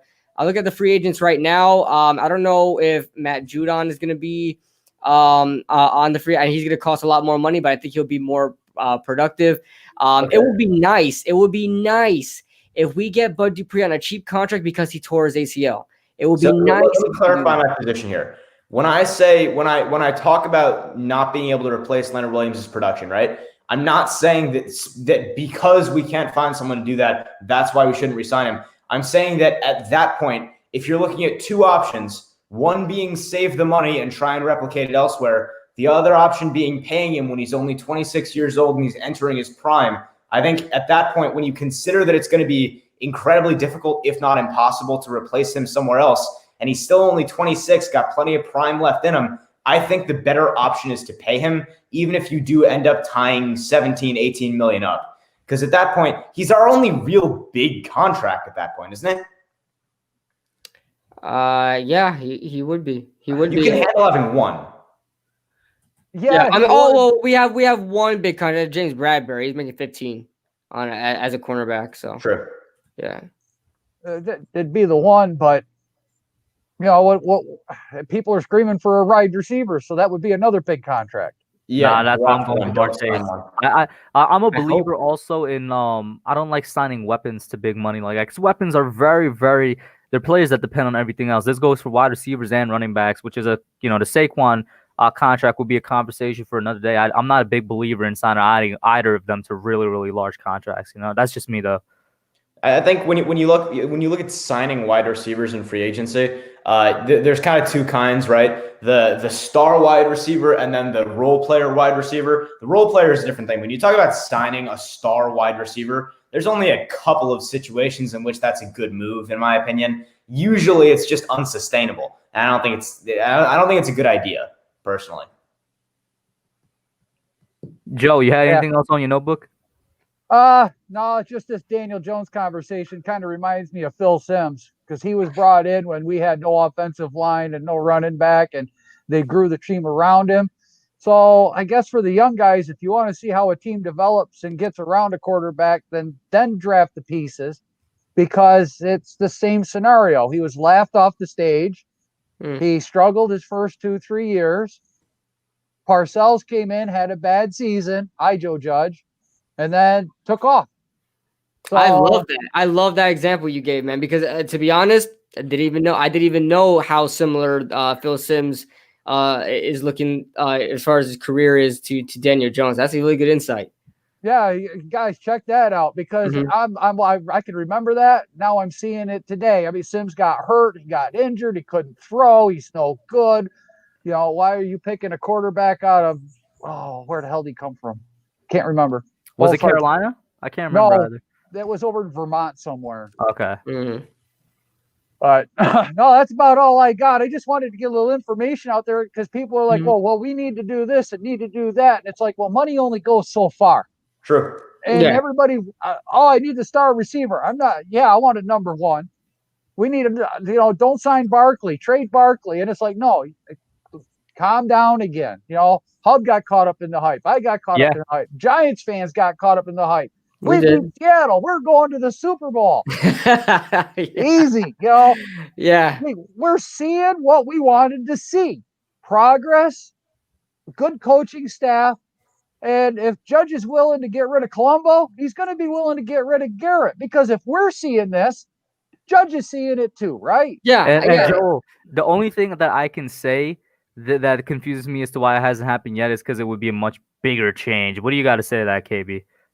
Oh, I think the reason why Judge is like, I have to stick this out is because if you give Jones another offensive scheme to go through, you're going to ruin him. So I feel like Judge is caught between a rock and a hard place right now. He doesn't know. I mean, I feel like I trust him. Whatever his decision is, I trust him. I think he's waiting for the right time to do that. I think he's going to give Jason Garrett one more year. If it doesn't work out, he'll have to let him go. But you look at Derek Carr's career. Derek Carr is a perfect example of this. This guy went through 6 offensive schemes in 6 years. Now, we all know Derek Carr has the potential to be a really good quarterback. He just never reached that limit. It's because he was always recycling through a new offensive scheme. We don't want Daniel Jones to go through that and ruin his mindset as a quarterback and just ruin him as a quarterback as a whole. So as far as Jason Garrett goes, we have to stick it out right now just for Daniel Jones' sake. If we really want to see what Daniel Jones is gonna do, we want to reach his potential, we have to stick it out with Jason Garrett and let him master Jason Garrett's offense. Let him try to master that next season so that it doesn't matter how badly Jason Garrett calls a play. Daniel Jones would then audible that play and do what he has to do. Let him try to master that one scheme before you show him another. Yeah, and just like you said, we're pretty much, it's like I was saying before, we're handcuffed to Garrett at this point, which is unfortunate, but I think we can still find a way through it. And also, you had it up for a second. Can you bring up again what Sabrina said about Jones? Yeah, so this is what really bothered me. So a lot of people got mad about Jones starting. That wasn't what made me angry, because the way I looked at it was, if the training staff said he was good to go, he was good to go. There's nothing else we can really do. Once they say he's ready, it's stupid to hold him out. What really ground my gears was when we listened all goddamn week to Joe Judge saying, if he can defend himself, he'll go. If he's physically capable of defending himself, moving around in the pocket and not taking big hits, he'll go. And then what did we see all game long? Jones not able to defend himself, not able to move in the pocket, taking massive shots, and staying in the game. One thing to that. Jones did roll out to the right a couple of plays. A couple. He was running, but the push up the middle on the old line, Gates and Hernandez, Lemieux, and Zeitler, they were just getting blown backwards into him. Because if you watch Thomas, he's pushing the guy out. But then because Daniel can't step up and he's getting pushed back, Thomas is getting blamed for the sacks. Yeah. And just, to that point, a lot of it wasn't his fault, and he did on a few manage to hobble out and get out of the pocket. But on those same plays, you could tell he wasn't 100% because he would have run it anyway at that point. And then there were, I know there were a few where he escaped, but just so many plays in that game where he was standing there like a sitting duck, taking absolutely massive shots. And there's just no point to it in my mind. I do want to make a point. One of the big reasons that the O-line gave up 9 sacks is also because a lot of them were coverage sacks. Like Arizona's back end of the defense did a great job of locking down everybody back there. Oh, you have to see the yards of separation average. I had retweeted it on Twitter. Oh my God. As low as 0.42 yards. That was from I think Golden Tate. Was it Golden Tate? He had an average of less than a yard of separation all game. And nobody was higher than 3. I think Evan Ingram had the most with about 2 3/4. That was it. Yards of separation. To that point, like on the cleanest pocket of the game, there was one play. You can remember it as clear as day. The pocket was so clean. It was perfect. Every block was held. There was nowhere. There was no one getting close to Jones. And Jones surveys the field, and he's looking, and he goes through his progressions. And he's got so much time, he goes through his progressions a second time. You can see him go through the field and then go back through the field again. And everyone was covered. There was nowhere to go with the ball. And on those plays, usually you say, well, then you check it down. Even the check down was covered like white on rice. And so at that point, all he could do was then you say, well, try and extend the play. He couldn't. The pocket was good, but he was surrounded. He had nowhere to go. He was screwed. Joe, I'm going to get your last thoughts and switch you out here, man. What's up? Man, I got nothing else. I think we covered just about everything pretty good. Just sub up the hub, like and subscribe. Nate Talking Giants and Nino Diazul. Yeah, I gotta say, I'll change it up for me. I gotta say two things. First of all, love that you're rocking the DJ color rush, and second of all, That's nice. I love the Christmas tree in the background. I could only see the top of it over your head, but I see he already got his up. Mine isn't up yet. But that's a beautiful one you got in the background there, man. Oh, thank you. You No gentlemen problem. have a nice night. We'll see y'all in the chat. All right, man. See you, Joe. Next up, I'm gonna have Wolves, but Wolves, you gotta turn on your camera first, just because it could be Wolves. somebody naming themselves Wolves. Man, Joel, I love talking to Man. him. See, now the Wolves is camera is the on, but I ultimate- don't see a face. I see ourselves on the computer screen. Wolves took the mantle as the ultimate troll on my channel. All right, Wolves, this better be you, bro. What up? All right, what's up, man? How you doing? All right, so Hub and Nate, we were talking on Discord Sunday night, so I'm just going to repeat my rant. But the Dallas fan and the rest haven't heard it, so let's get it. You don't see Nino de Azul, okay?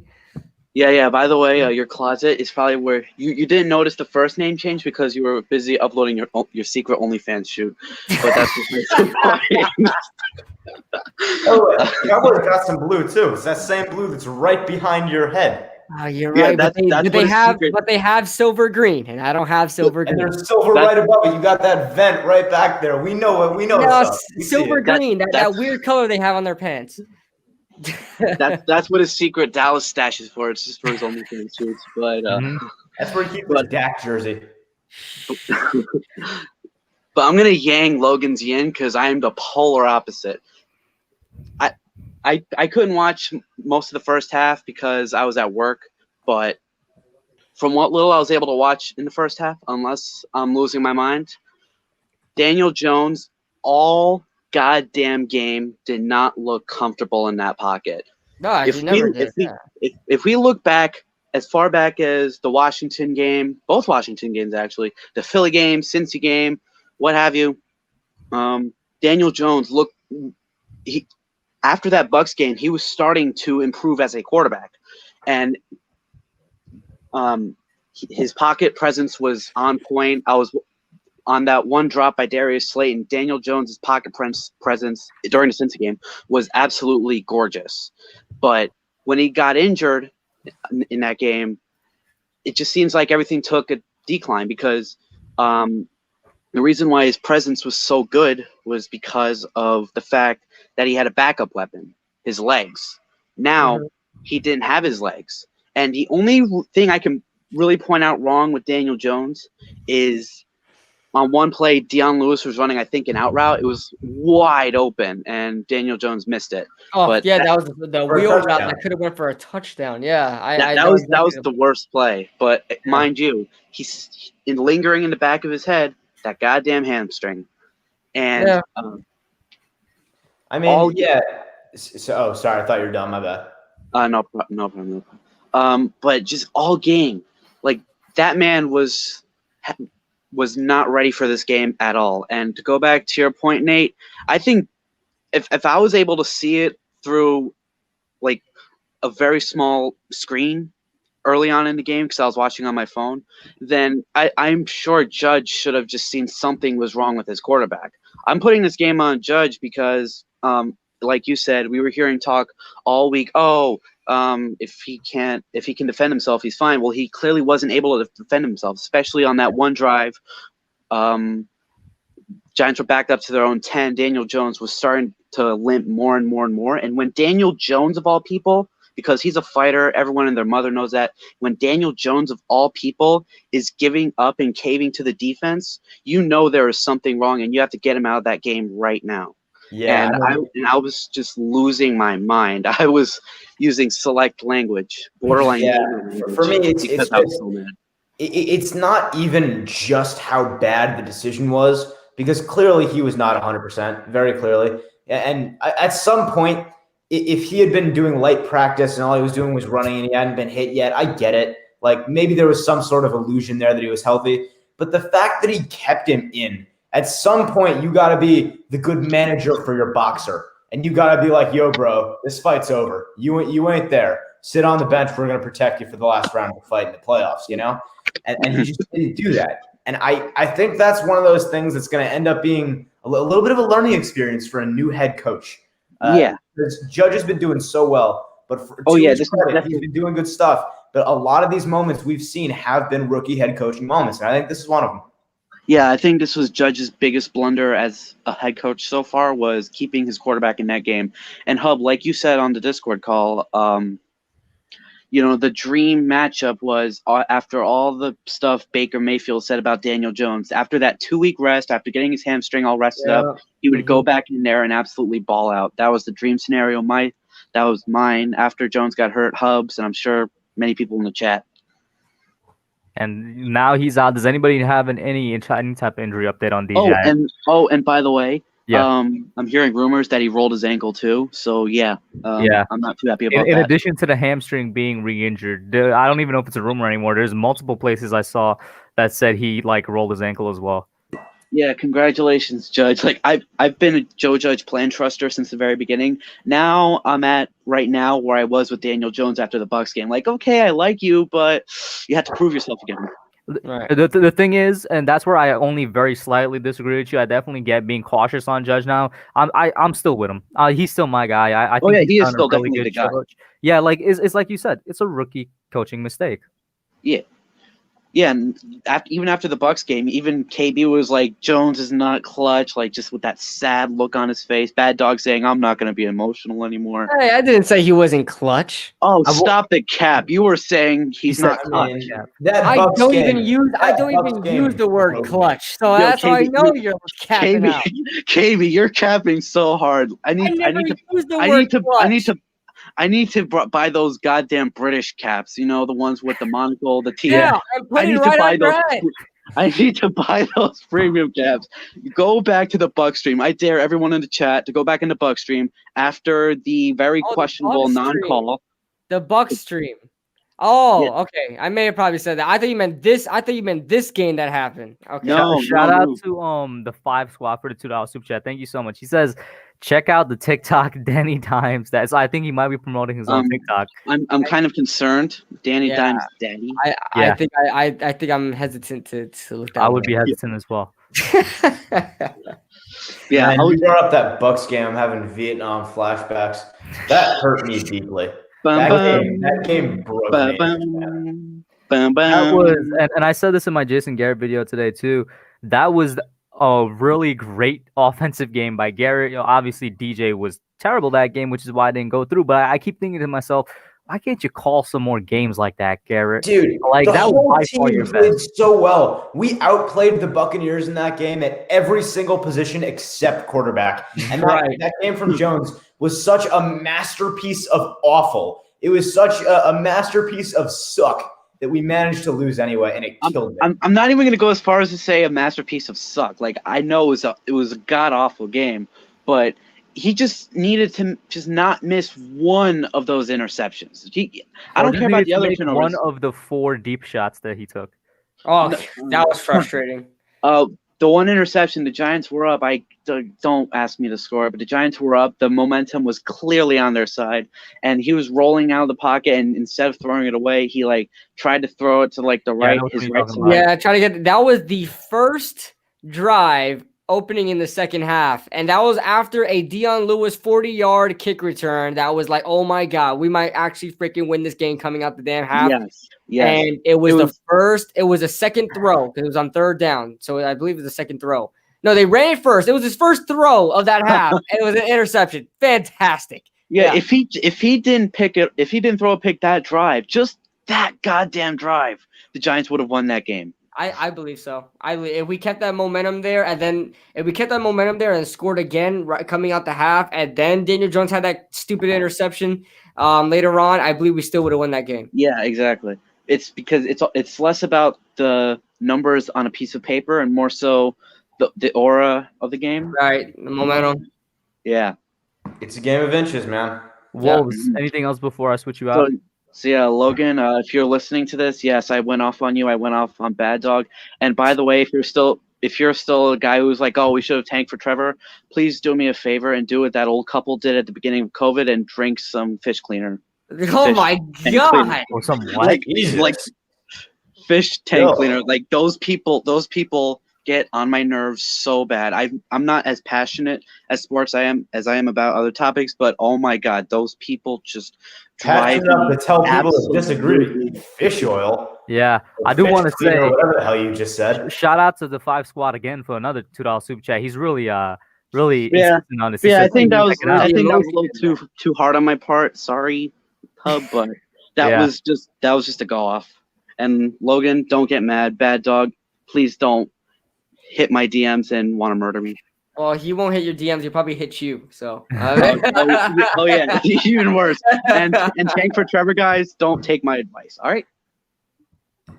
It is All right. what it is. Thank you for coming in, Logan. Like he said, he'd be on the Discord. That was actually the first time. Apparently, people in my Discord did not know they could use the voice channels. Of course, you guys could use the voice channels. That's what the voice channels are there for. First call. I hope it was the first call of many, man. Thank you for coming in, Logan. No problem. Next he's up, calling. He called in from Discord. no. I'm talking about like we had a call on Discord on Sunday.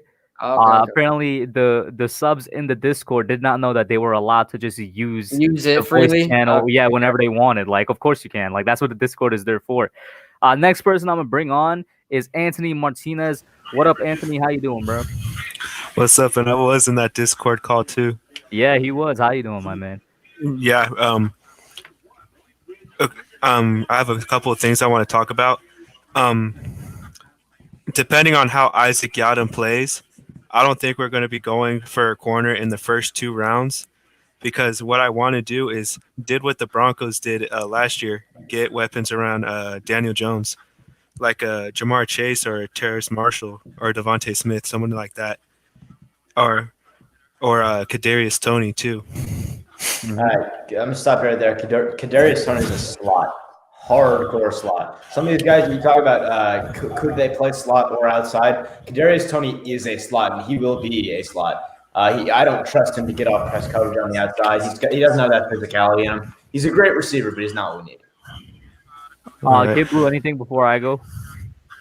Oh well, I love the wide receiver prospects you mentioned there too, and one thing I will say, and you may be right about that, Nate, but one thing I will say is that they all thought Justin Jefferson was purely a slot guy, and he won't. Different reason.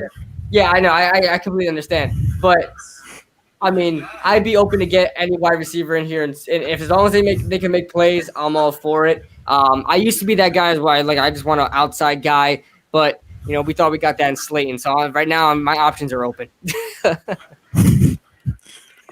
Hold up. The 5 squad just upped his donation to $5. Thank you so much. And more emojis. He says, I will keep donating if the TikTok gets 5 follows.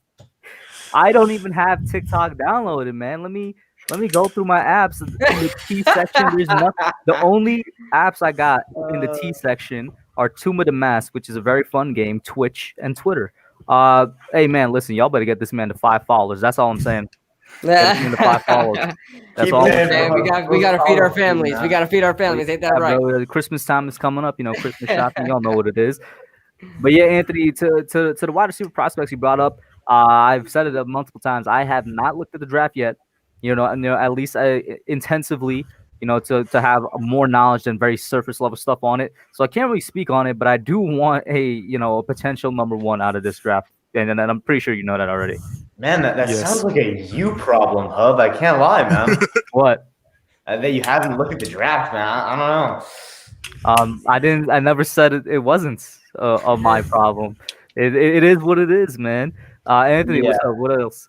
But in terms of Devontae Smith, I mean, he's so explosive. He's another guy where not every single play will he be open deep downfield. But when you watch his highlights and you see that explosiveness, he's never going to be a guy where you watch his highlights and that's manufactured explosiveness. He is that quick. He has that much acceleration. And when he turns on the juice, he's electric. I will say it's funny. I haven't done a Madden CFM episode in 2 weeks that I usually stream every Monday. I just haven't had the time. It's what you call it. It's funny, in that Madden league in the 2021 draft, I drafted Devontae Smith, and I was like, listen, I was running a league with a special roster created by guys not from the Madden people, so they actually put work into it. And I'm like, this is Devontae Smith guy. It's kind of cool. And then a couple weeks later is when he's blown up. And shout out to the 5 squad once again. He donated 2 more. He says I'm at 5 more. That emoji. I am at 300. Get this man to 305. That's all I'm gonna say. 305. Yeah, Anthony, what's up? What else, my guy? Finishing what Nate said, I'm pretty glad that he came back to college and put more tape out there because he was playing behind guys like Hugs, Jerry Jeudy, and a lot of other receivers that were getting more than him. And he did what favored him in the most. Go out there and get more tape and show that he can be dominant without those 3 guys being there. Right. Well, that's just what Alabama is at this point. That is wide receiver U just turning out the guys year in, man, year LSU, out. yeah. I mean, they are LSU too. I don't know how Nick Saban is recruiting these guys, but he recruits like nobody's business at the wide receiver position. I gotta ask, in the Garrett past Waddle, 10 years. also to his credit, it feels like we should talk about him because he is also, in my opinion, a pure slot, but not to the same extent as Tony. Waddle does have, I think, the route running ability to get off press on the outside. I think he could do that. It's just that if it was between Waddle and Smith, I think I'd rather have Smith. I do gotta say, in the past 10 years, has there been any bad receivers out of Alabama or LSU?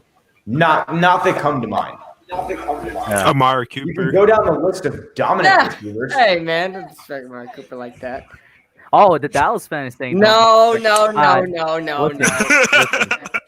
Final thoughts. Listen. That 2015 draft Amari Cooper came out of, if I'm not mistaken, I believe it was 2015. That was the first year I really started paying attention to the draft. So Amari Cooper, as an Oakland Raider, has a soft. I got a soft spot for him.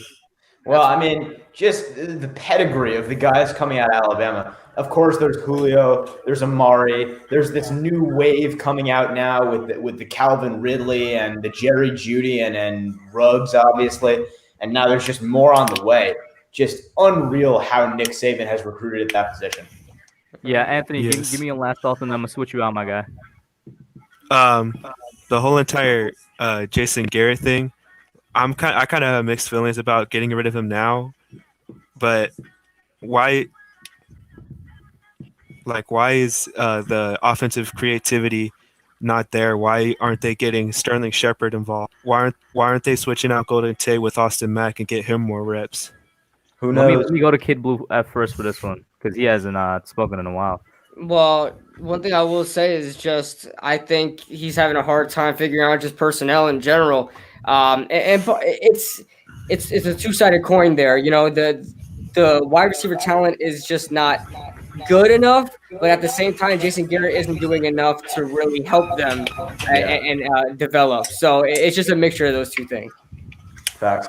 I mean, for me, it's one of those things where it's impossible to really know because a lot of this is scheme stuff where Garrett clearly has an idea of what he wants and he's not getting it.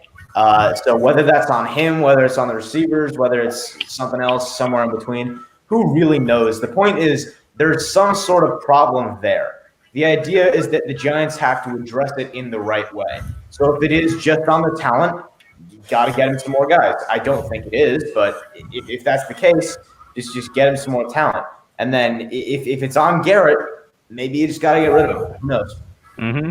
Anthony, thank you for tuning in, my man. Pleasure as always. Have a good one, bro. KB, You we too. losing you here? We losing you? Is it Cowboy fan bedtime? Oh no! I'm waiting for my damn clips to finish rendering. That's all. I do want to say I see people in the chat asking to pull up. I got 2 more guests that I'm probably gonna have on. That would be it. It's final exam week for me, so I'm definitely be studying a lot. The link is in the description though. Maybe if only 1 or 2 people more join, I'll have them on. But if it's a bunch of y'all, I'm just gonna go with the last 2 here. First up is Big Blue Stan.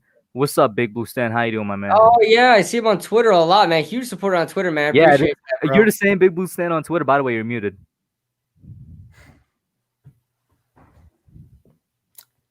Mr. Stan.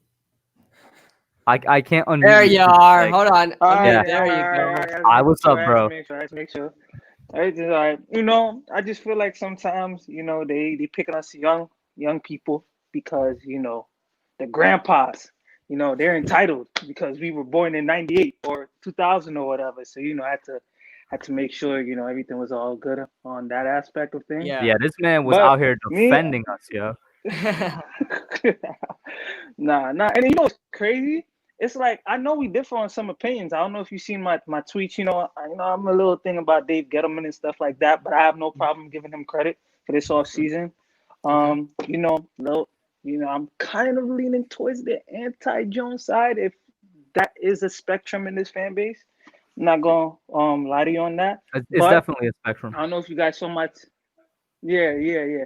But like, I don't know if you guys saw my tweet today. I just think of it from a realistic standpoint, where it's like, yo, we really got no choice but to bring him back. We have 5 wins, so you know what? We might as well, like, Well, even you as talking a about Jason quote Garrett? unquote anti-Jones. No, Daniel Jones. Yeah, he means Jones.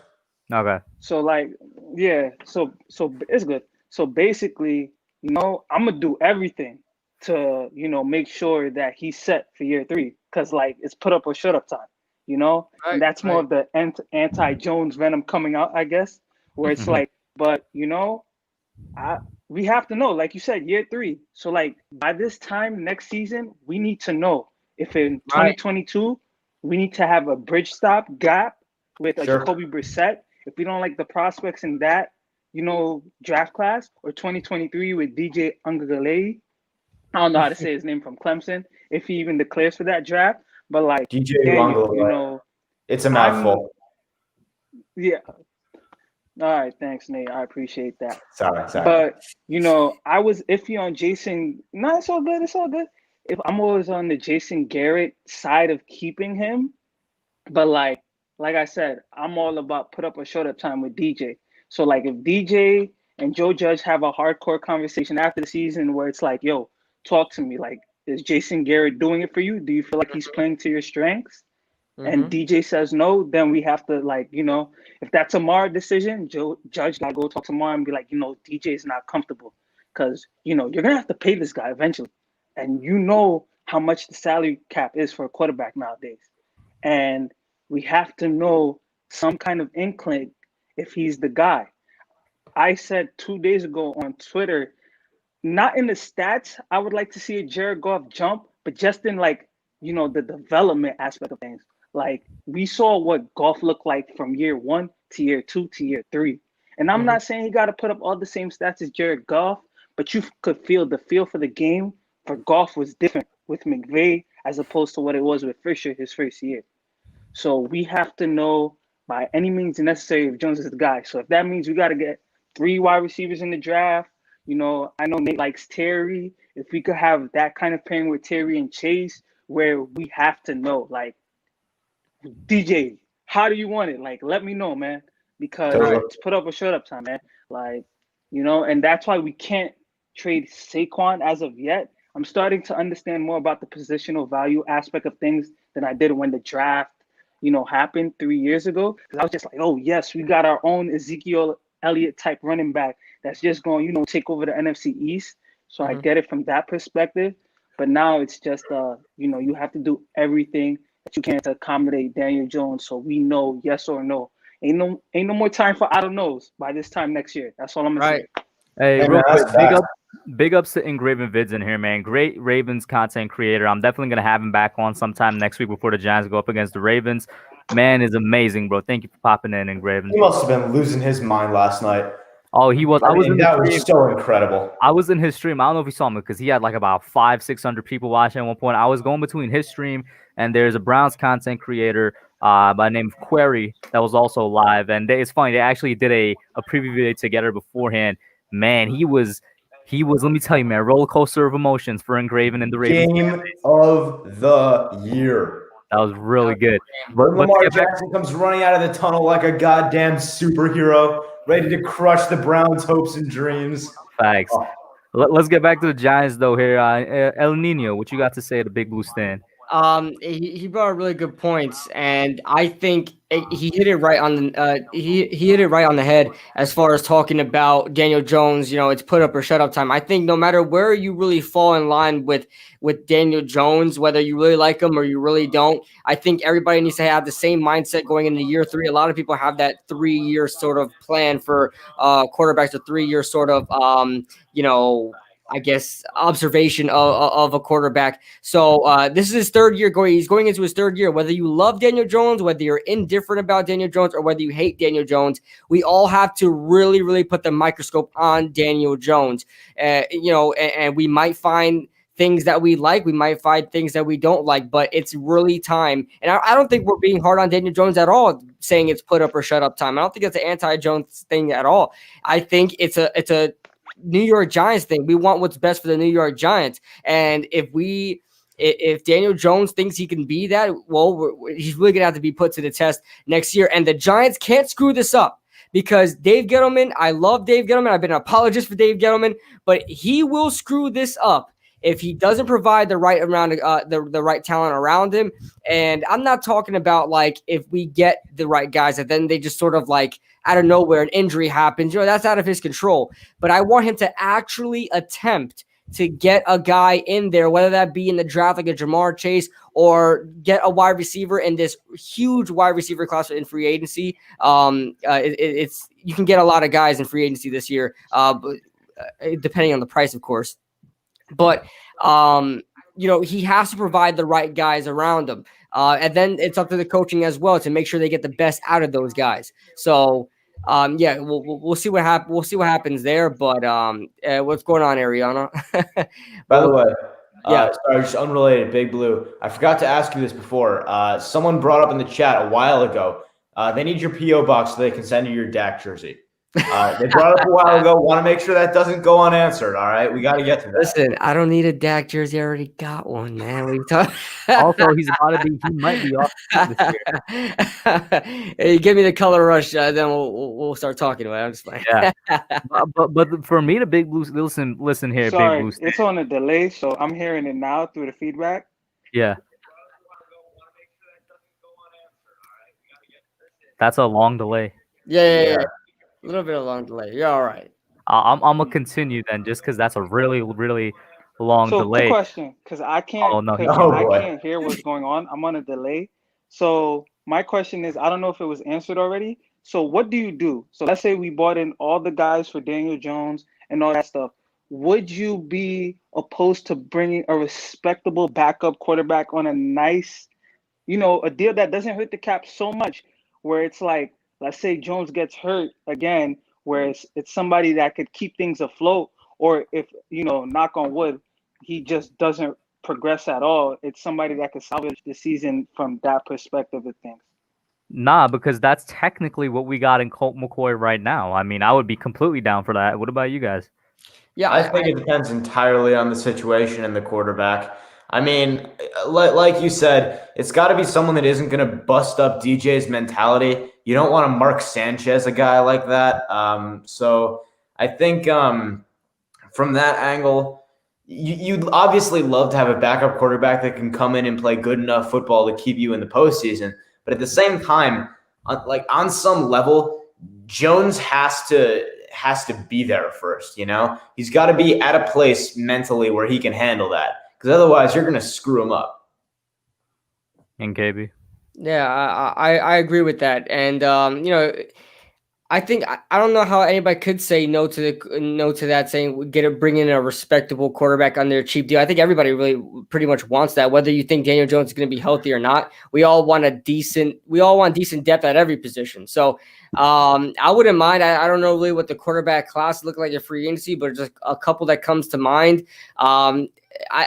I would throw Ryan Fitzpatrick in there because he's just done well with every team he's been, and also is just a really good mentor to every young quarterback he comes across. But I think he would demand a little bit towards the cap. He comes with a price. I wouldn't mind a Tyrod Taylor as well. Tyrod Taylor has been helps out a lot. Baker Mayfield, Josh Allen. No, I think he got there. No, I think Josh Allen. Oh yeah, Josh Allen was there too, right? When he got there. So Baker Mayfield, Josh Allen, and now Justin Herbert, he's been the ultimate bridge quarterback and guy to help out young quarterbacks. So I wouldn't mind bringing a guy like that as well, too. Yo, by the way, KB in the chat, you're getting called out on your Spanish here, bro. My Spanish. Ariana De Wrote Jesus. his name right in Spanish. Yo. Man, Ariana, on my case, it was the hub. He did it, and then I just added the. Then you edited it. So you added in the. I edited it. You're right. You added in the article in there that was missing. I forgot that I was. Hey man, it's been a couple years since I took Spanish. Yeah. It's been a couple years. My Spanish isn't great. Okay, I apologize. What did I forget? Did I forget this little squiggly line above the O? I'm sorry. No, it's about the end, bro. The end, whatever. Shout out to the 5 squad once again for the $2 super chat. He said I gained 1 follow. Then my favorite emoji by the crying emoji, and then he has the name of the tick. Listen, guys, get this man some more follows on TikTok. Thank you for the donation, 5 squad. BBS, any last thoughts? And this is Big Blue Stan, not KB. Wait for the delay. Wait for it. I mean, there's nothing else for me to add. So if you want to go to your next guest, I appreciate you guys for having me on, and I'm gonna keep defending the young guns on Twitter because these grandpas need to be put in their place, man. I love it. Appreciate that, man. That's hilarious, yo. Definitely, guys, go check him out. Check him out. It's the same handle, Big Blue Stan on Twitter. Great guy. The final guest for tonight, I'm gonna need him to turn on his camera. 2 reasons, obviously, to troll, and also because I straight up don't know him. His name in here is BarkNasty21. I'm gonna need him to turn on his camera, keep his camera on. That so feels I like a troll. Huh? Feels trollish in the name. Bro, the name really sounds like a troll, bro. But he has his camera on. What's up, BarkNasty? Oh, no, not a troll, man. What's up, What man? up, How you man? doing? What up? What's up, fellas? Hey, so I got more of a point than a question. You guys kind of got onto it with Wolves a little bit. I don't think Judge is getting enough flack recently, especially for this last game. At least in the Twitterverse, from what I've noticed, Jones clearly wasn't ready. And weirdly enough, the whole calamity between Jones and Garrett and the play calling, Jones isn't ready. He's clearly injured. And then Garrett's not running the ball. And I mean, that falls on Judge. Yeah, I mean, it's entirely possible that Giants fans, we've been starved for a good head coach for so long. It's entirely possible we jumped on the bandwagon a bit too early. I'm still confident in him, but we might be he's still a rookie head coach. He hasn't had a coordinator position. He hasn't had anything like this yet. So it's entirely possible we're jumping on the bandwagon a bit too early. Now, I'm still confident in the guy. Don't get me wrong. No, I am You're too. right. He does deserve a little bit of stuff for that decision and for some other bumps along the way this year. I understand everything about everybody being on Garrett because, to be honest, I haven't been impressed with him all year. I've been on his case all year, man. And sometimes I do think I'm a little bit harsh, but now I'm just like, I just don't think it's a fit. No, yeah, I mean, I agree. I'm a big Jones guy. I don't understand the Jones hate either. Don't even get me started on the Barkley trade talks. I just can't. Yeah, I don't get it right now. To me, right now, it doesn't make sense. No, it doesn't make any sense. I don't care about the running back and them getting into their second contracts. The dude's a generational talent, had 2,000 plus yards from scrimmage in his rookie season. And last year. He had it last year too, BarkNasty. Yeah, and Jones doesn't have him this year. The O-line's improving. We're going to get Barkley back. How about we get Jones some weapons and let's see what this guy can do. He's shown it in flashes. I don't get the Jones hate. That's the thing.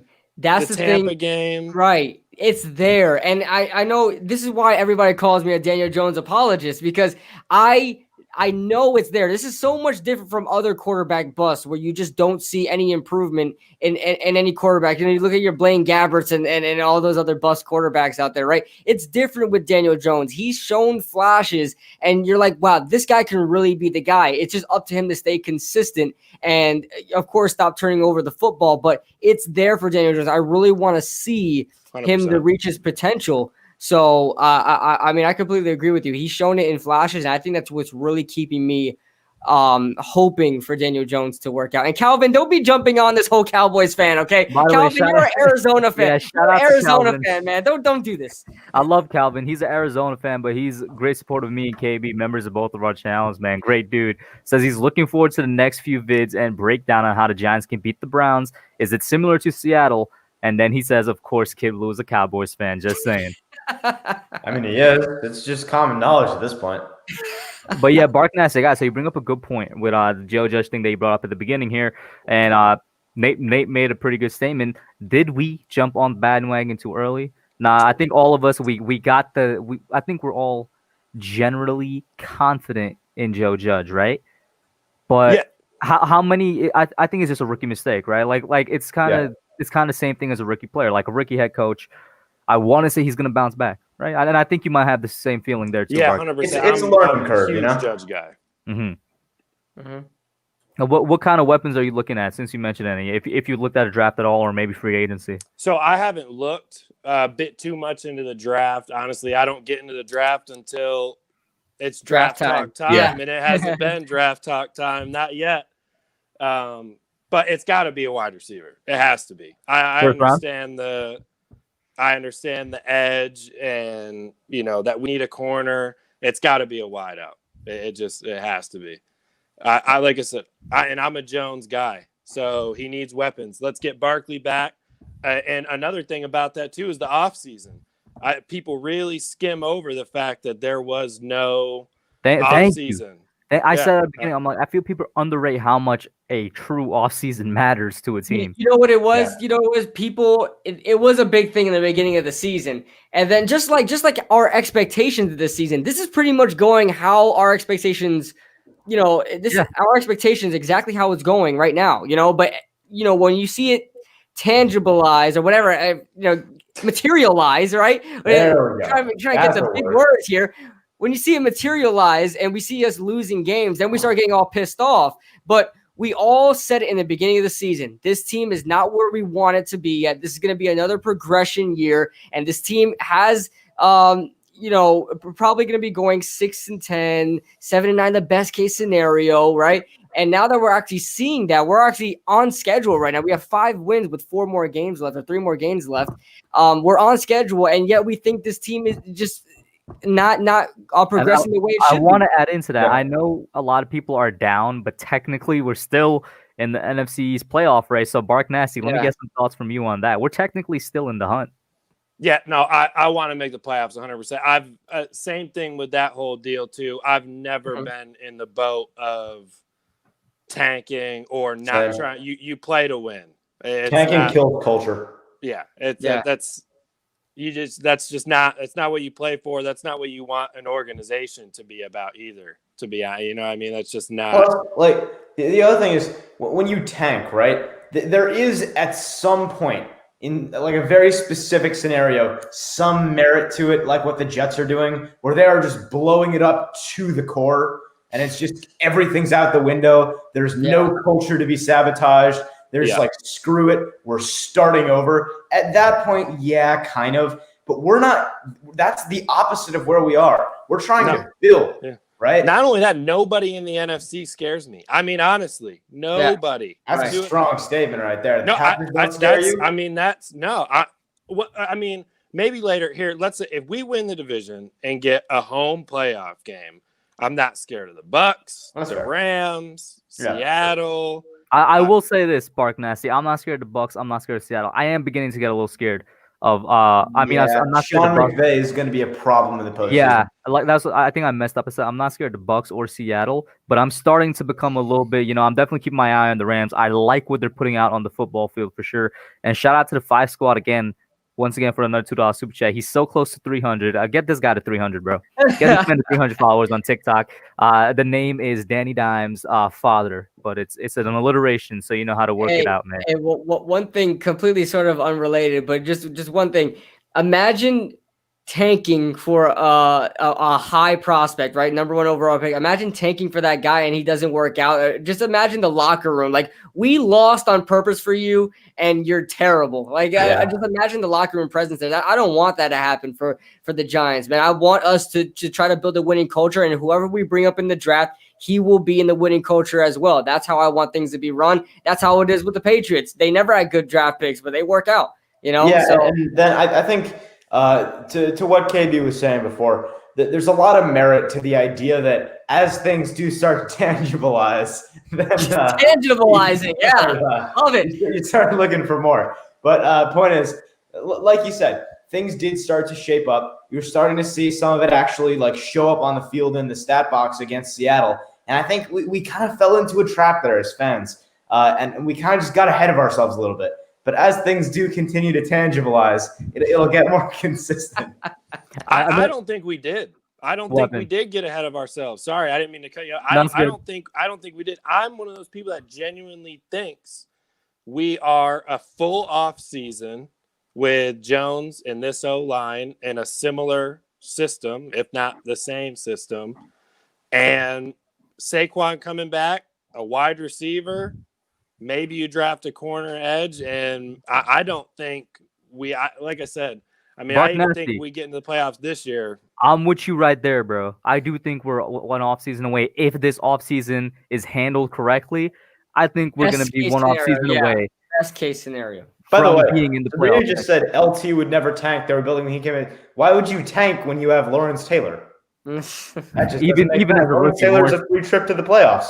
Even as a rookie. Even as a rookie, Lawrence Taylor knew that he was Lawrence Taylor.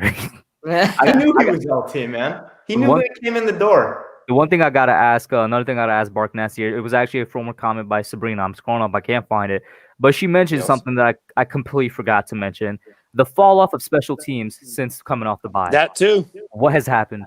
And again, too, that's on Judge. I'm a huge Judge guy. Yeah, but I think everybody's been so Garrett, this hamstring, and he's made mistakes. I love him. He's obviously the guy going forward, fully behind him, but there's been mistakes. That's on him too.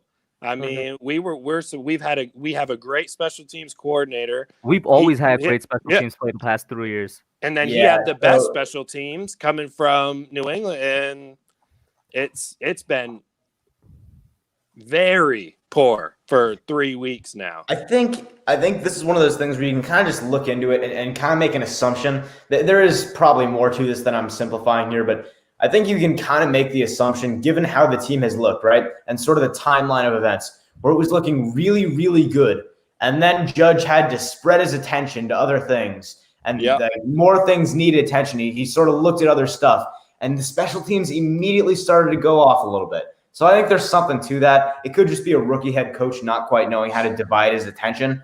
Again, rookie stuff. I really do believe in him for the future. But 100%. For now, there are some things to clean up. He's not perfect. And Gio, your thoughts on that?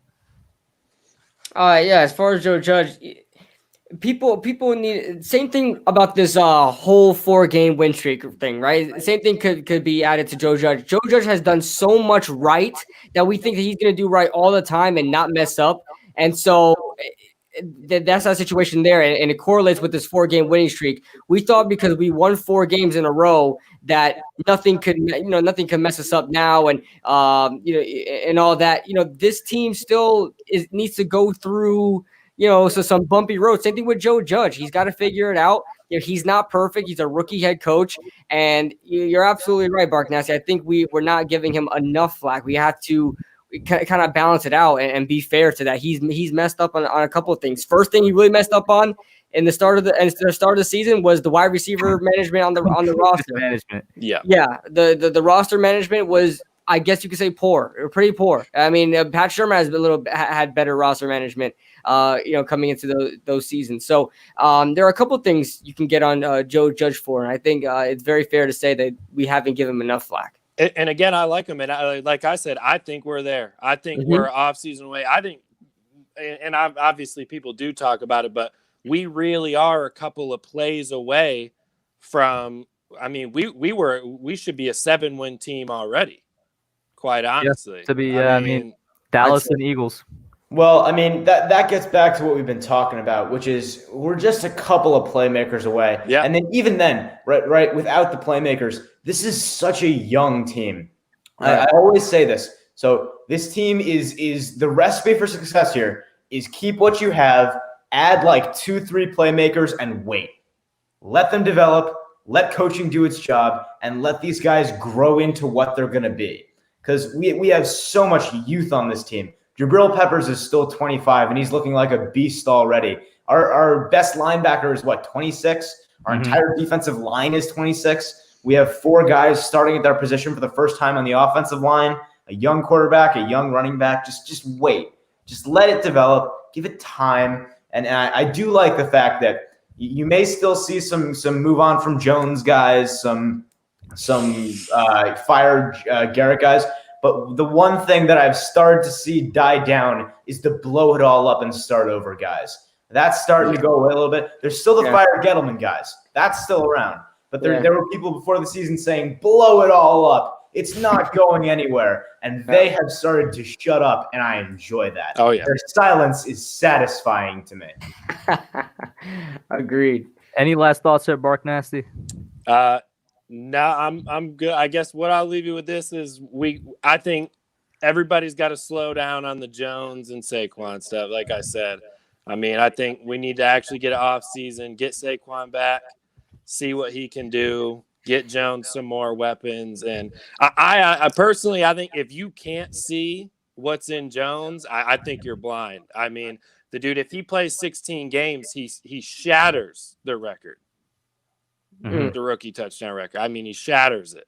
So, I mean, I just think people got to give this team, this coaching staff.